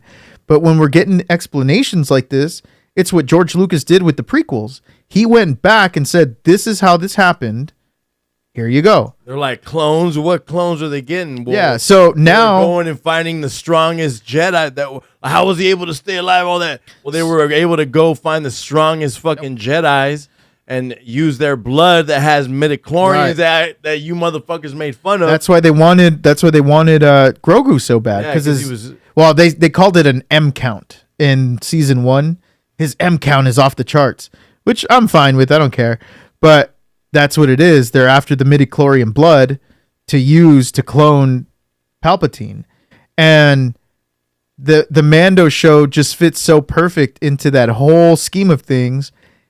And a show about a Mandalorian patching up pretty much or bridging the gap between the sequels and the prequels, that's fantastic. Yeah, and it's for the people who like doubted it so much and hated the fucking. There was no explanation for this. Well, they're doing it perfectly with Mando. Honestly, it kind of makes me excited because, again, I don't hate this movie, but I don't like it. And learning all this new information and the gaps they're bridging, it's making me find a new appreciation for it. So I can watch it and be like, I don't hate it as much because I have context as to how it happened. You know what I mean? I still have my issues with it. Their lightsaber battle went on way too fucking long. But, you know, simple things like that. Somehow Palpatine returned. And then the other guy being like, cloning, dark magic. I'm like, that's a stupid answer. But seeing it actually come into fruition and being given an explanation to say like, oh, it happened like this. That's dope. Because now I can watch this and be like, Poe has no idea. He's like, somehow he returned. Yeah, that's the logical response. Like if you and I saw a newsreel that tomorrow said JFK came back to life. Somehow he came back to life. We wouldn't know how it happened. Behind the scenes, that's what we're watching, is the behind the scenes. It's fantastic. And the fact that it makes it seem like, oh, they're just hunting the Jedi to kill him. They're actually hunting the Jedi to harvest their blood. Right. That's why they were all suspended in the amber in Book of Boba Fett. Or no, in Obi-Wan. Remember at the Grand Inquisitor's lair? The Hall of Amber? I just watched the video today of New Rockstars, and they're like, in the game Fallen Order, he goes to this planet where Palpatine was mining the amber.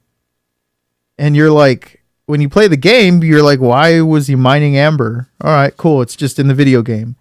Well, now that we see it in Obi-Wan, you're like, he was mining it to suspend them, keep them alive, take their blood, and use that live midichlorian count. It's all fucking connected, dude. It's so sick. And the intricacy of what goes into these things is a lot of thought process. For these guys to sit down and be like, hey, let's connect it with this because we put that in there. That could work for us. Have you, they got the new game about to come out. Yeah. Survivor. Yeah. Yeah. I can't wait. Wonder if they're going to try and hunt him too. Oh, I'm sure. Well, they did. There was Inquisitors in the first one. To hunt him to get, oh, that's right. Yeah. To get him to, yeah. So we'll see. So what do we think? Is it? I don't think it's being Disneyfied. I don't. A lot of people with the criticisms of saying Mando should just be a ruthless killer and this and that are the meatheads. The guys that are like, see a bunch of crazy. Yeah, shit. we just want him to be swinging the Darksaber and chopping bodies and this and that. We'll get that. Like we did in Book of Boba Fett when he used the Darksaber. Yeah, I guarantee the last 3 fucking episodes are going to be crazy. You know, like we get it. It works. It's exciting, whatever. But it's not something that I'm like dying to see. I'm not like, fuck, I need this. Everything that I've seen with expanding. It gives it more value. Yeah. The fact that he had the wheels, the black saber, and he only pops it out when going back to the beginning of this and you saying John Wick gets repetitive. If we keep seeing that shit all season long, the finale shows it and I'm like, okay. He's been doing that. Added nothing to my viewing experience. Whereas if we hold it out, you expand the lore of the Mandalorian culture, the differences between Bo-Katan saying, I'm going to take my helmet off. I don't give a fuck. You know, like my dad thought different. You guys are a cult. And then she's like slowly coming into this cult. Is she really have their best interests? Or is she trying to infiltrate them? That's the mystery. But then you see the differences in how Mandalorians think. It's expanding that world, and I love it. Seeing the Mythosaur, I'm like, oh, it's real. Yeah, that's sick. That was sick. The payout at the end, if they show me some great action set piece and, you know, the Darksaber comes into place, I'm going to be like, hell yeah. And it's going to be so rewarding because I expanded the lore. I understand more about their culture. And then all of a sudden I get them just going crazy. Dope. But I don't need them to be just chopping up bodies and shit. Stupid. It's so stupid. Me neither, bro. And that's the thing too that people don't understand. People are always like, I want Star Wars to be dark and edgy. I'm like, you do realize this was a movie that was made for like children. It's always going to be goofy and silly. There's always going to be characters that are silly. Yes, you can get serious sometimes, but at the root of it, it's a silly property. And it's always going to be like that. Always. Shit's fucking great. Yeah. Such a fucking genius show. Really is. Do you think this is Pedro Pascal's year? Because I think he's one good show or movie away from being like fucking real superstar. He is already. He started on Buffy the Vampire Slayer. He was? Yeah. No way, bro. Yeah. He had a couple episode appearances on Buffy the Vampire Slayer. No way. Yeah. So, you know, I think he's a superstar. It's definitely his year. It's been a meteoric rise. I can't wait to see what else comes from Star Wars. I'm excited. I hope y'all are excited. There's a whole new trilogy coming. Do you think we're going to have Grogu in it? Or it's supposed to be... No, wait. The trilogy is supposed to be set. We don't know yet. We don't know yet. Nah, I think they've made hints that it's gonna be. The hints were the image 200 years. No, they said it was gonna be set 200 years before. They haven't said anything. The image that Taika Waititi, who's the director of the new trilogy, is the one who released an image, and it was like Star Wars, and then it was like it looked like stone, and it had like a bunch of cracks. So people were like, "It's prehistoric. It's from like back then." That was it. That's literally what people went off of. But Star Wars Celebration is this summer in London. That's where they're expected to announce. So we'll see. Damn. I'm excited, man. When is it? Like in June? I think so. Yeah, something like that. I'm excited. I hope y'all are excited. Don't act like assholes when it comes to shit like that. Like what you like, but come on, man. Don't try to fuck up the fun for other people. Yeah, just enjoy it. It's a great time for everybody. Just enjoy it. Anyway, that's going to do it for us here. Hope you guys had fun. As always, I am your host for the Nerd Corner podcast, Isaac Flo, with my co-host, Ghambit. You can find him at Isaac Flo. Find me at Ghambit. You can check the description. It's got both of our socials. Make sure you... and follow the Nerd Corner podcast on Instagram. And click this...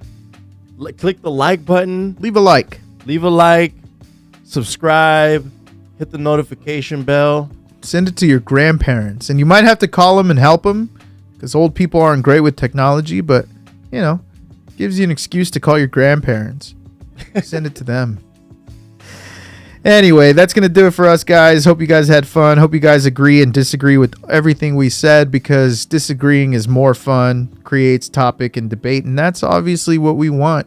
We want to hear the other side of what we believe. So, let's do it. Thanks for tuning in, guys. We'll see you guys very soon. Have a great night, everyone.